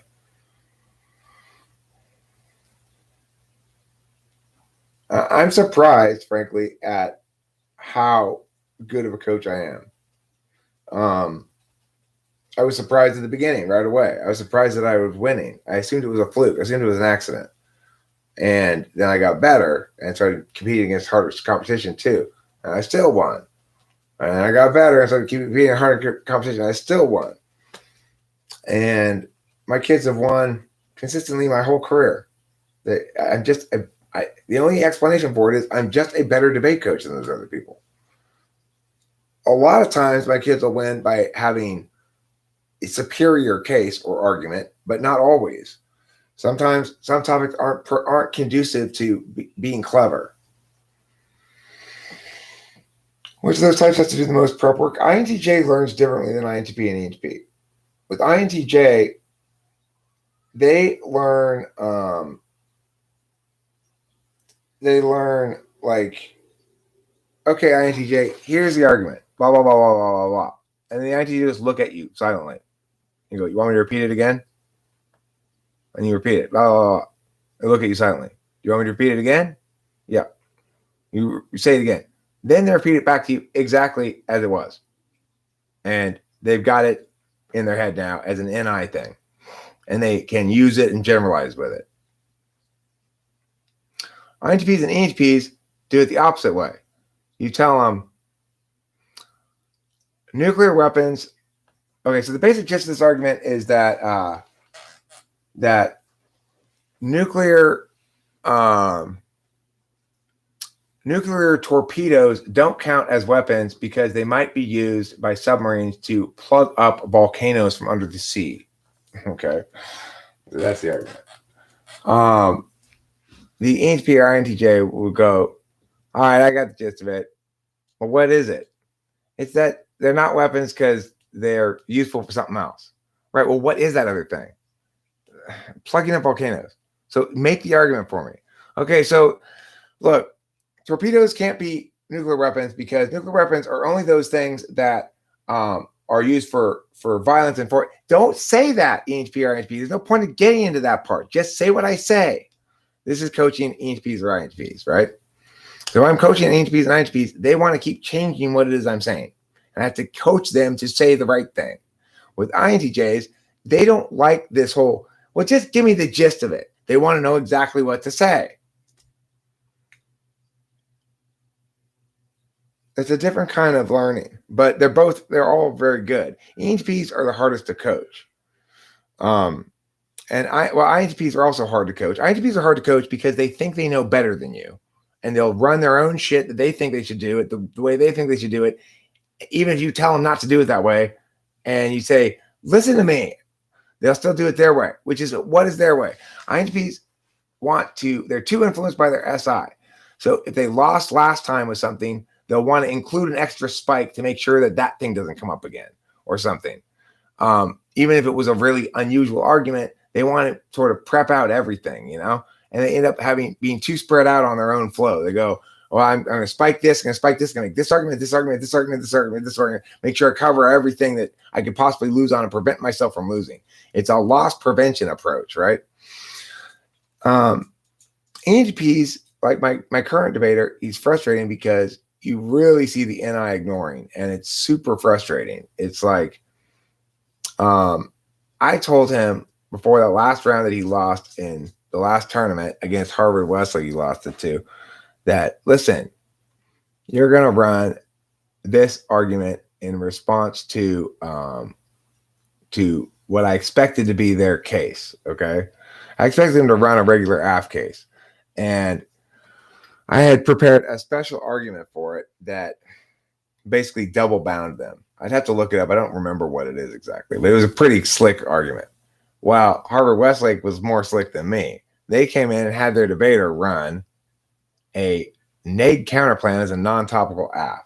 My kid recognized it as non-topical, said it was non-topical, but still ran the thing I gave him anyway in a messed up, weird, twisted version to try to make it apply to this other thing that he was actually running. That's an ENTP move. Don't play with your new toy right now. That new toy doesn't work in this game. Put it away. You can't. Well, maybe I can make it work in this game. No, you can't. Don't use that argument here. It's not appropriate. That's the problem with coaching ENTPs. You know, INTPs, they don't listen to you because they think they know better. ENTPs, they think they're gonna clever it up on the spot when they should just run what the fuck you tell them to run. You know, INTJs are dreams to work with, but if an INTJ gets surprised in a round, they have no chance. It's like against an ENTP or an INTP. If the ENTP throws out something that confuses the INTJ, that throws them for a loop, and they've not encountered before, and they haven't prepped out for, they're toast. And the ENTP or INTP will just proceed to shred them. But the thing is, INTJs, it's cumulative. So eventually, if they've been in debate for 4 or 5 years, you can't catch them by surprise anymore, and then they become the best debaters of all, probably. I emailed his dude that he wanted me to email. To beat an NE, you remind them to stay on topic. No, to beat an NE, you get them to go off topic. To beat an ENTP or an INTP in a debate, you have to move them further away from NI, further away from clarity, more into mushiness and too many arguments and too many possibilities. INFJs are good. They're the fourth best type. But they tend to make what I would call, I'd say they have a tendency to appeal too much to the wrong kind of arguments. They need to be well coached. They're not as good at coming up with their own arguments as ENTPs and INTPs, or coming up with them on the fly. And they're not as good at learning the mechanics of debate as INTJs, but they're so good at the sounding smart part, talking part, and being intuitive part that they're actually better than ENTJs at debate. ENTJs take too long to learn it, is what happens. ENTJs are like INTJs, but they don't generalize as well. So when an ENTJ, you need 6 years with an ENTJ before they're going to become elite. You need 4 with an INTJ, 3 or 4 with an INTP or an ENTP, you know?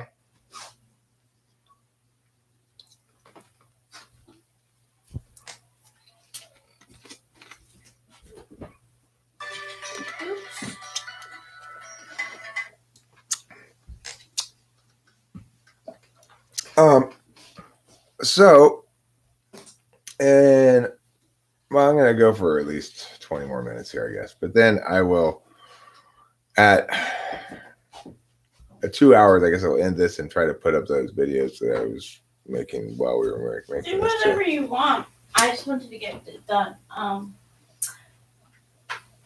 What's the best way to send it to you? I made a folder. In Google Photos?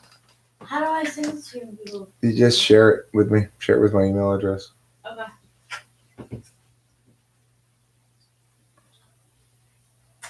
I don't know how to do it on the computer. I can help you.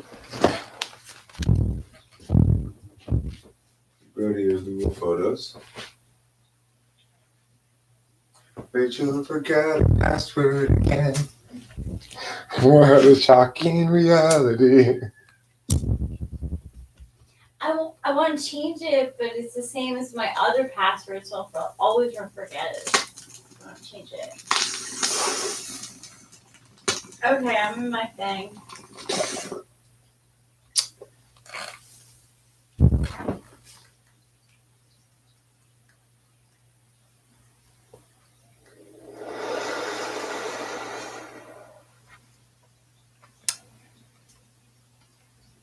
I wish I could link his whole quote on words. Too long. Whose whole quote?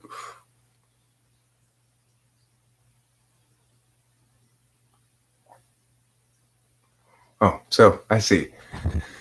You, Cloud, think about this here. Think about what you just did and the hilarity and awesomeness of it. You just said, I need to convey to you how pointless words are. The problem is, the quote I want to put here to convey this information has too many words for me to paste in to the chat. That's like my roommate asking me for the deep song. Mm-hmm. Because the boy didn't think that Right. she was deep. Yeah, Rachel's ESFP housemate was like, they said I'm not deep. I'm deep. Rachel, you're deep. Give me a song that make them know that I'm deep.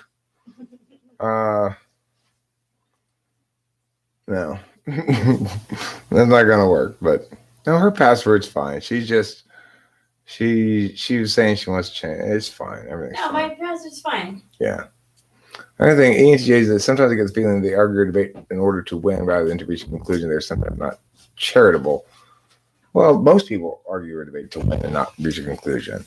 I generally try to argue or debate to reach a conclusion. But it's true that I have most of my conclusions determined on most things already, unless I hear something new, you know? Okay. So which is... That's the whole folder, and that's the individuals. Okay. So that's the whole folder. And it is... Where is this folder exactly? It's on my desktop. Okay. Cool. So we're going to go to... Yeah. You're going to Google Photos. Go to... Yeah. This is a new tab. And you'll see... We'll add an app. Okay. Yeah, I wanted to. Goofo. I'll have to put the URL. What's the URL for Google Photos? Let me see on my computer real quick. Where's my mouse? There it is.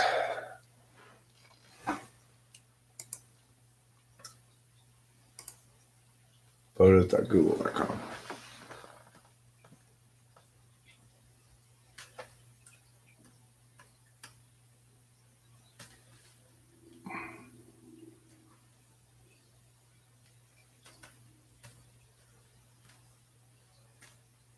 That's a period? Yeah.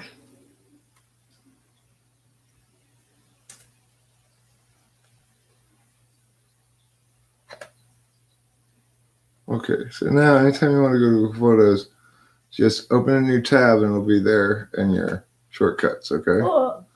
And then when you want to upload, you push the meow I have some. from computer. And then you go to the meow. And then you get the meow. And you open that. Oh, wait. Cancel. Because if you have a whole folder, you need to go to Google Drive.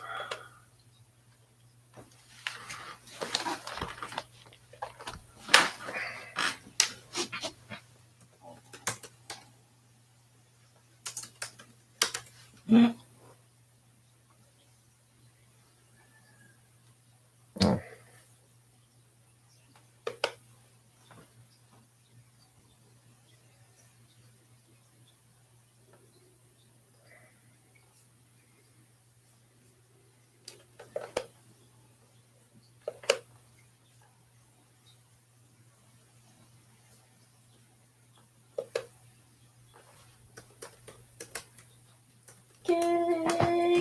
Yeah.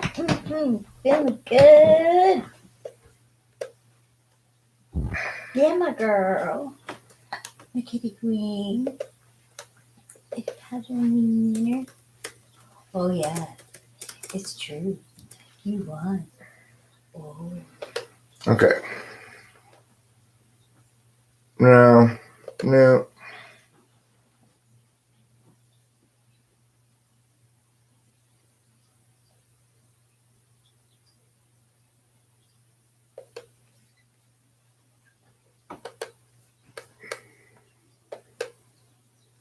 Folder upload.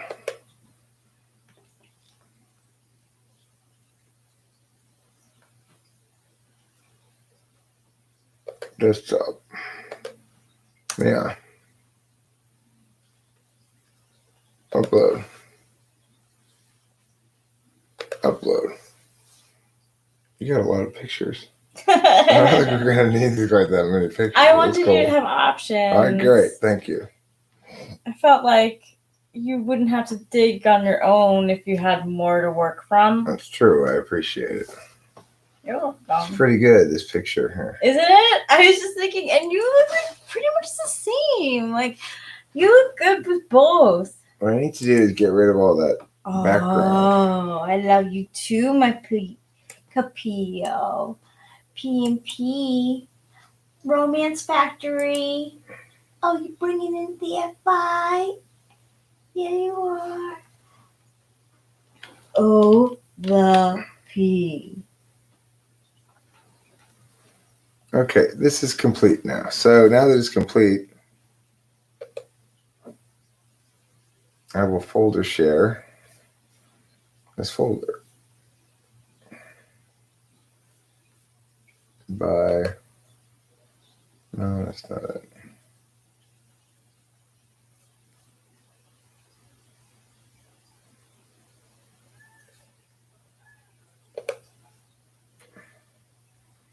Share. That's nice.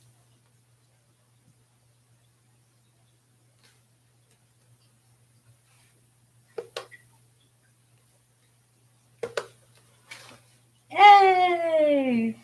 And done. Okay. Thank you, my darling. You're welcome.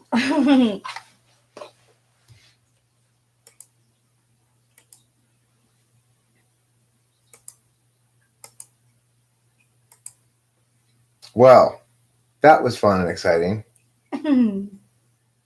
JFK Jr. is rolling in his grave.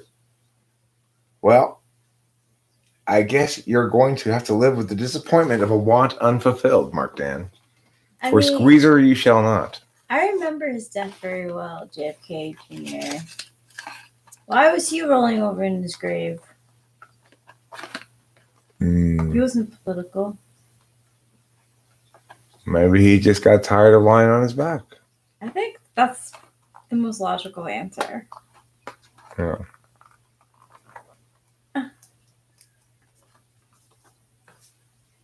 Let's see what's going on here. Yeah. This seems interesting. I'll be your student. David's going to be your student. Who's student?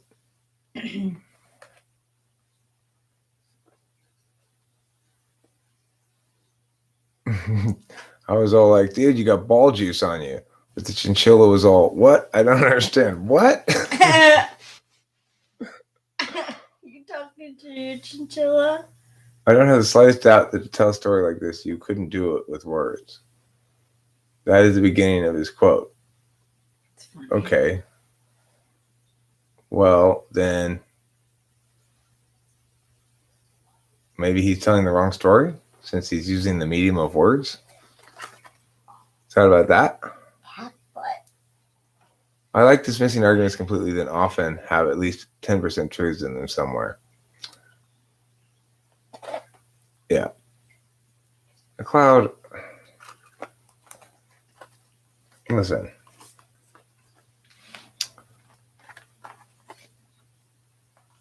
It's true that younger people grow at a more rapid rate sometimes than older people. It's also the case that some people grow in spurts and bursts and periods of years intermixed and among the other years. You are growing a lot right now, but one way in which we can tell you still have a lot of growing to do is that you included in that sentence and others stay the same. You don't have to. You don't have to have a false and reductive understanding of other people to embrace yourself. To say, I am growing is a good thing. To insist that it be a competition whereby you are growing more than others is silly. It's very silly. So super for it. And the thing is, I don't mind silly. I am the eternal man child after all. But your silly is so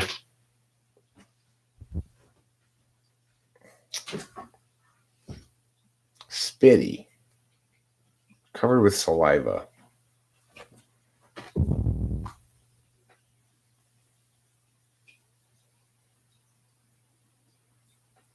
You made that whole. Do you remember?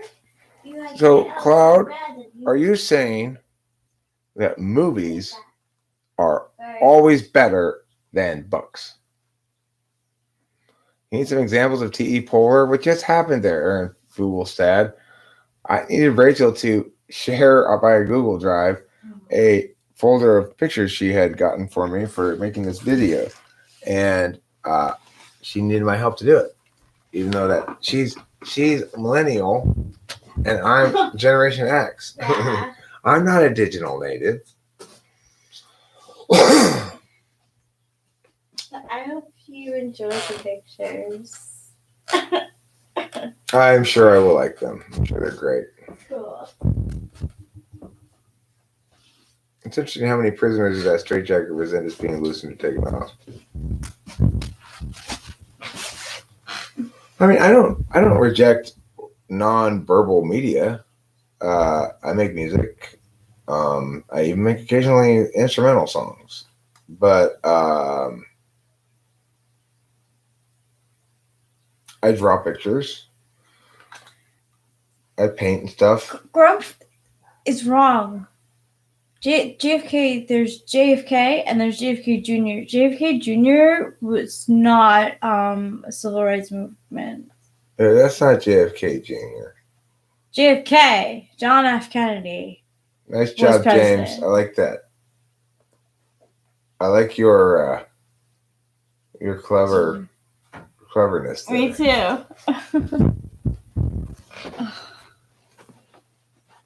What's wrong with just dipping out of a situation you don't like or agree with? Why make drama about it? Well, it depends on what you don't like or agree about with it. So, for example, if it's simply not to your taste, then I absolutely agree with you. If there's something specific that you think is wicked or needs to be called out, well, then you have to make a decision about whether you want to do that. You don't have an obligation to call shit out, but you may feel as though you have a positive moral indication that's particular to you to call shit out. It depends. What age did you stop growing? Me physically? 24 or something? 23?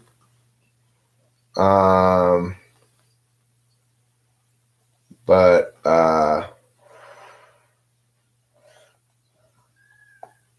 I'm still growing metaphysically. I grow a little bit every day. But some kids. Rachel, you in my life are like an ontological growth hormone. You make me more realized. I feel more realized from that sentence. Thanks, baby. Thank you. Eric, you need to be called out on your lack of growth in the channel. That's a mic drop? Don't you have to actually do the calling out as well, just indicate the need for it before dropping the mic? All you've done is indicate a need for the calling out. You haven't actually done the calling out yet. Listen, Grump Baynair, I am not also caring about the other side of it either. Okay? I think these protests, quote unquote, are absolutely fucking ridiculous. Why? Because there's nothing to protest. They fired the cops and arrested the one cop and charged them with murder in the 3rd degree. What more the fuck do they want? I don't remember any At of this their point- names. I don't remember any of their names. There's the Anyway. black guy, the cop who killed him, and now there's this black cop. I don't know any of their names. I'm not being unfair. I don't care about any of them. Not because their things don't matter, but because what does matter is that people are protesting when there's nothing to protest. That's a problem. When somebody killed Mia and nobody did anything, then protest something. If, for example, that black cop got killed and the cops were going to not enforce that crime, not arrest anybody, then that would be a good reason to protest, right? What's happening around now is rioting. It's not protesting. It's demonstrating, sort of, but it's definitely not protesting. I agree with you, Grump Banner. You assume too much coming in as to what my position on this is. You assume way too much. You should ask me what my position is before assuming that I'm going to be a voice of, I don't care about the cops. No, I think that it's ridiculous that in any instance, whether it's a cop or a citizen, being mad does not justify committing a crime. When a perp makes a cop mad, that doesn't justify them using extra force. When a person in the community makes me mad, that doesn't justify me punching them in the face. When society makes us mad, it doesn't justify me burning shit down. It's that fucking simple. It's not rocket science. None of these crimes are justified at all.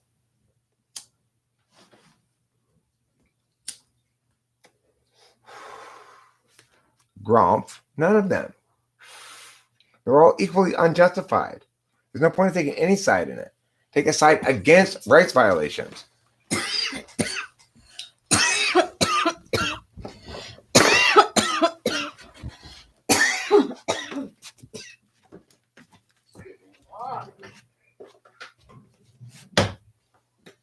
Do you see what I'm saying?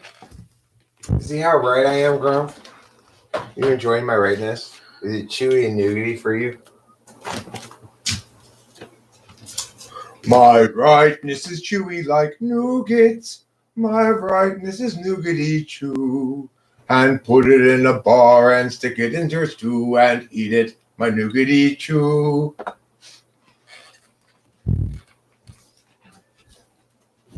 Grump Bainair, can I change your name to Nougaty Chew?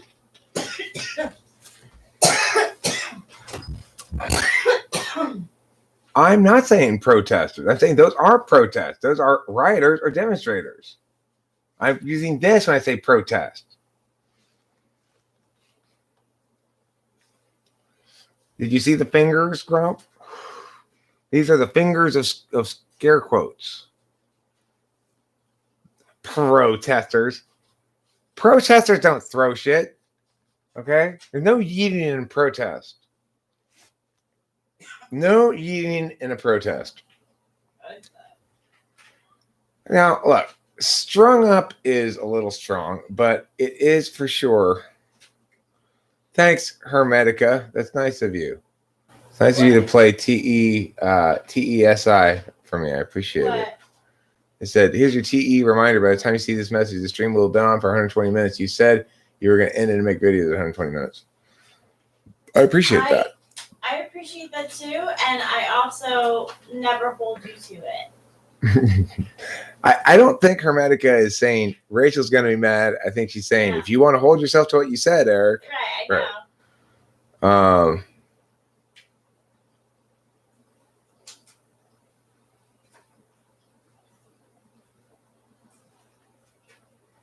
Well, this is the thing. Of course they're not protesters. Like I said, there's nothing to protest. They are looters, rioters, maybe demonstrators. That's the best you can make of it. Well, I mean, the thing is, I heard somebody say, well, they're threatening to move into the suburbs. The fuck? I know if I heard they're coming into our neighborhood, I would sit on the roof with a rifle and shoot them. If they touched my shit, I'd shoot them because they've got no business violating people's rights.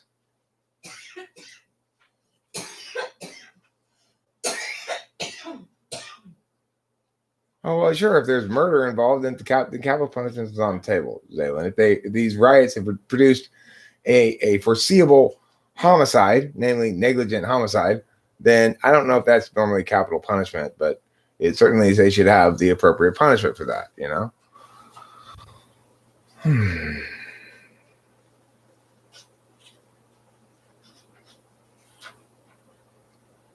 What do you mean lies?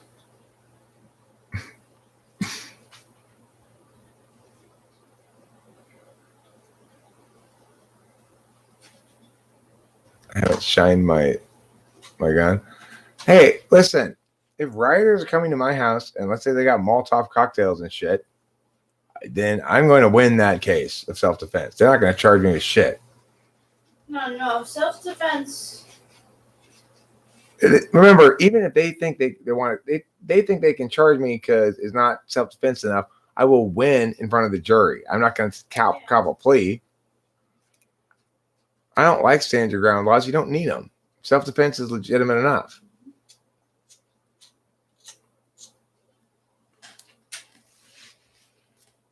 Yeah, it's in the closet. Well, I'll get a little bit of warning, presumably before the rioters get to my house.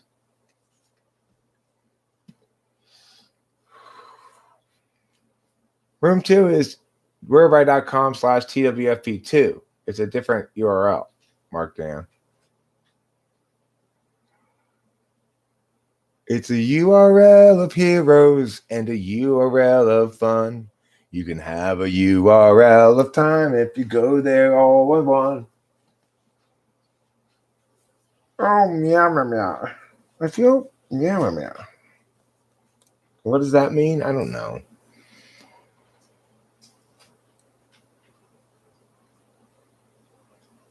I am an American. It's true. I am.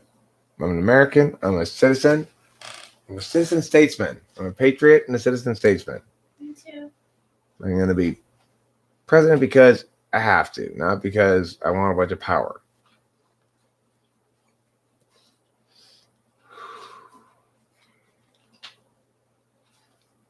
Charges won't stick. Court of law, the heat of the mob bears no standing.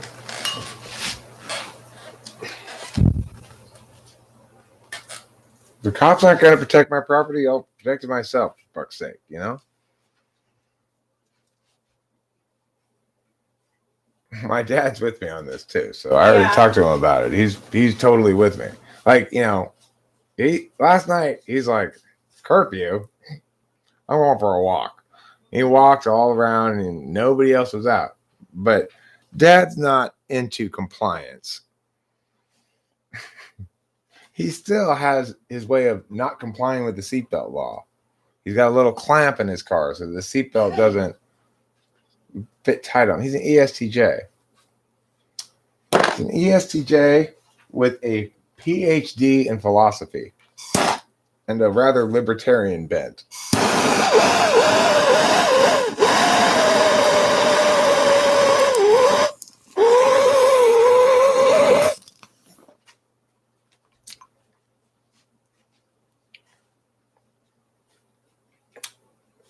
Ooh, speaking of which, I better go move my car in before curfew. What time is it? 9:38. I'm not a gun guy at all. I'm not into guns. I'm just saying, when reality puts before you a situation where you have an obvious course of action to take as any decent man, self-respecting man, you take that course of action. Period. If you know you're justified, you don't worry about whether people are yelling at you right now. You know you can justify it when you have the chance to speak adequately. I agree, and I'm a female. No, he doesn't follow the rules at all. He completely ignores them. He does wear the mask because they won't let him in places and stuff. But He doesn't like it. right, if someone's running down my street with a Molotov cocktail, I might take a warning shot first, try to miss, and see if that scares them off. But I mean, that might risk them actually successfully hurling the thing and hitting my house, catching it on fire. I'm sitting on the roof, might hurt me, might kill me even. Who knows?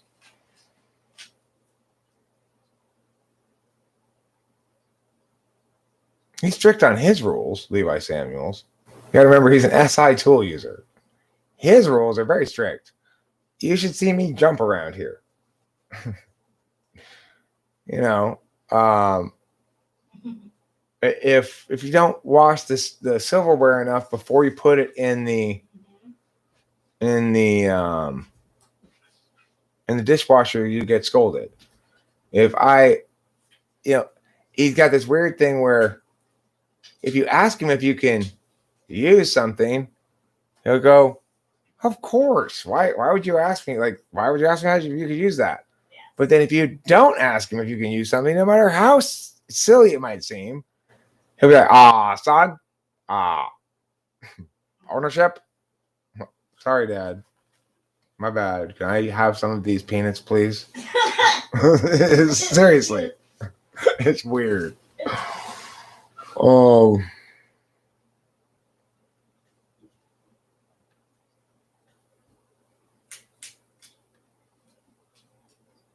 Look, it's a cut and dry TI case, is why. Yeah, there's no duty to retreat. I agree. But what I'm saying is, yeah, sure, I'll link it. No, it doesn't cost anything.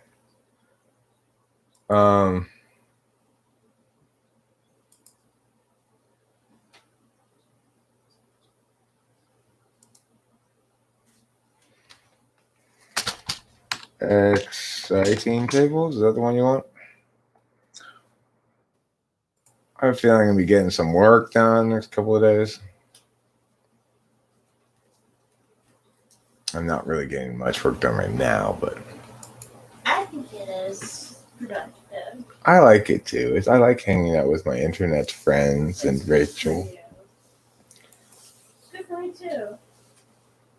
I like when Rachel comes in and out of the thing and she feels like, she's doing some things over there. Sometimes just stop in, say some things, and That's nice. yeah. Oh, of course, my darling. You got the side of my lips there. Oh. I'll just say I respect. Well, I appreciate that, Grump-Bainier. I'm not disagreeing with your position at all, really.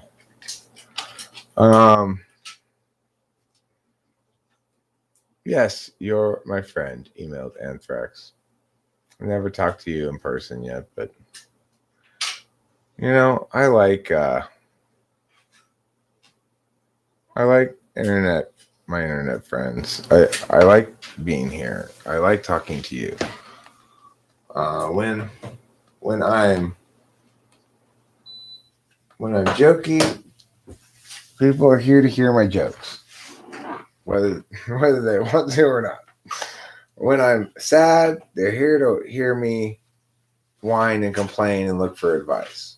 When I'm feeling philosophical, they're here to hear me pontificate. I really appreciate you guys. I do. It's important to me to have people listen to me talk, and it's very nice of you to listen and engage with me. Oh, your dad's ENTP and your mom's INFJ. So watching Rachel and me is like watching your parents. That's funny. Is it? Well, she didn't put that last bit, but she said it's fun watching you guys because my dad's ENTP and my mom's INFJ. That's cute. I like that. That's what the stuff that I used to look for when I was single. Good examples of couples like that. Thank you. David White, I cry all the time. Mhm. I am I always would say all crying. the time. But you do cry way more than I do, and I'm jealous of it sometimes. I've cried multiple times during this book so far. Oh, really? Yeah, usually we're not. It's weird.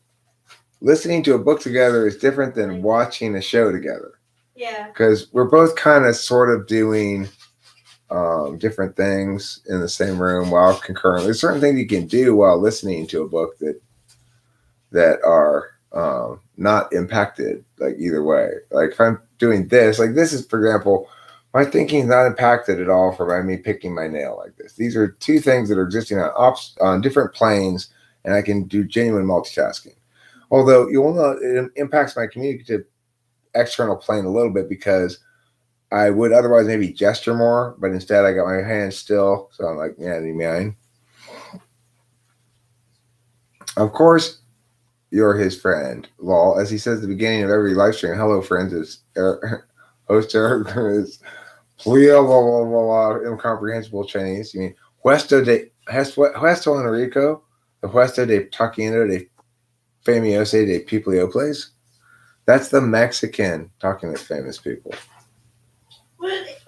What race are you now? Oh, right now? Yeah. Let's see.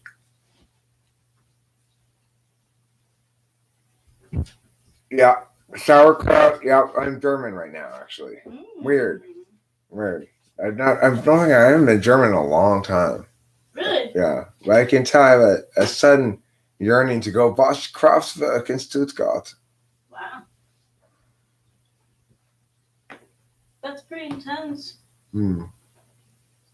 Jordan Peterson shits on low conscientiousness and low agreeableness every chance he gets. What do you think the benefits of being low in these personality dimensions? I love you being around. Okay, well, Mujin, my answer to that is number one, those are not personality dimensions. So that's the first answer to that.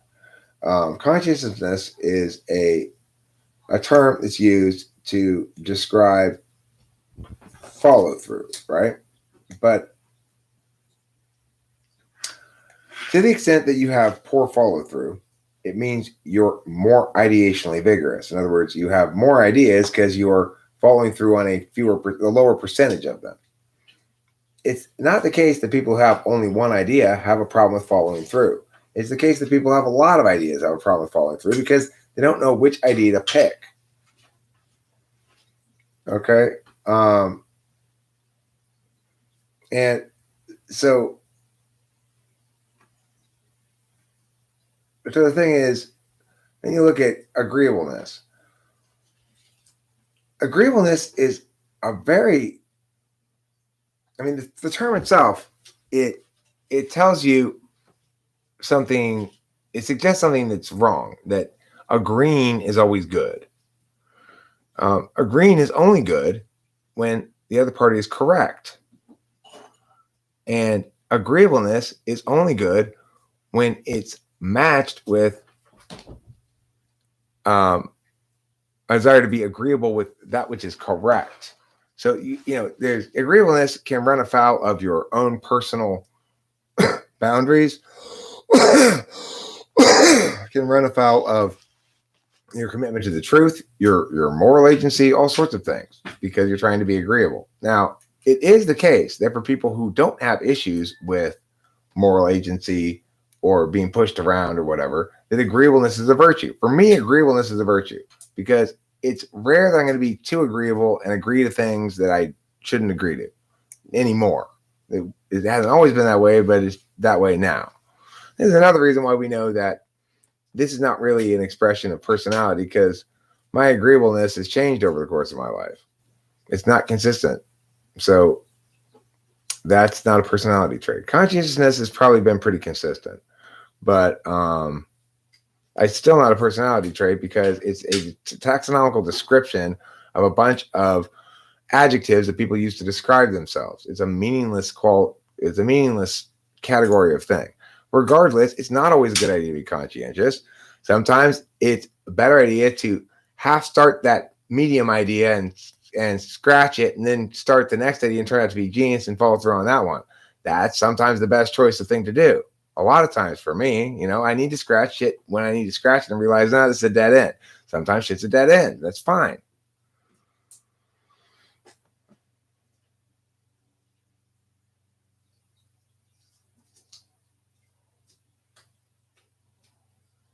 Bill Burkett, is that who you're talking to, David White? You secretly read all this stuff. Who's Bill Burkett? He's somebody famous, I know.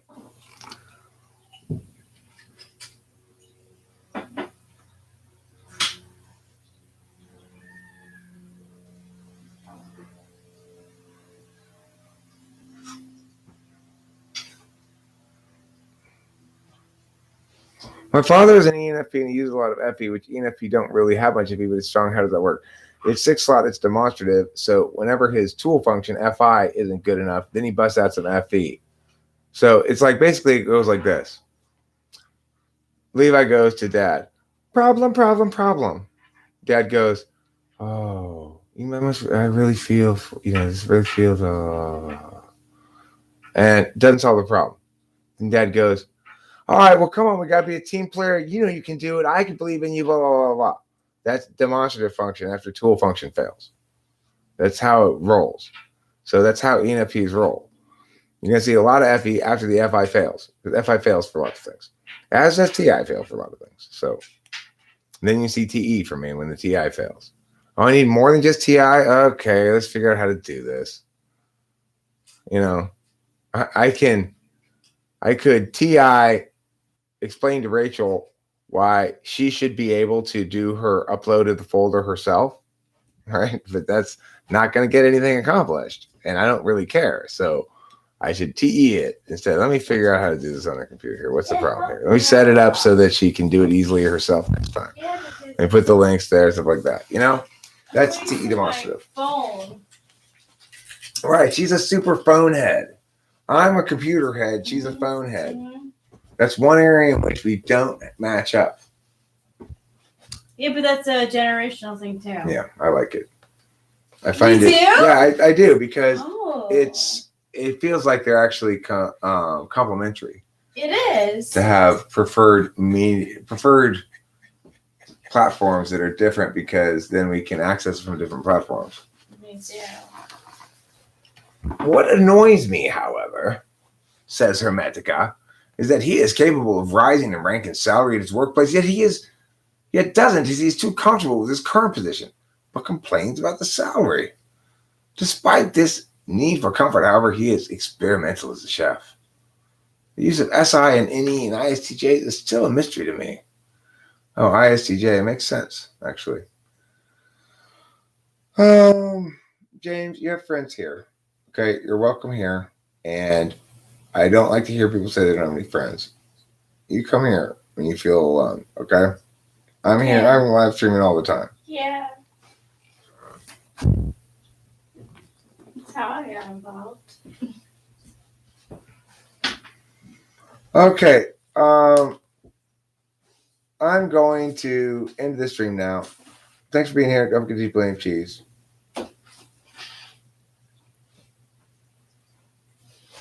You go forth with my goodwill. I like that. Know that I have goodwill for you as you go forth into the night. I'll talk to you soon enough, I'm sure. I do too. Goodbye, Goodwill. friends. Bye. Goodbye.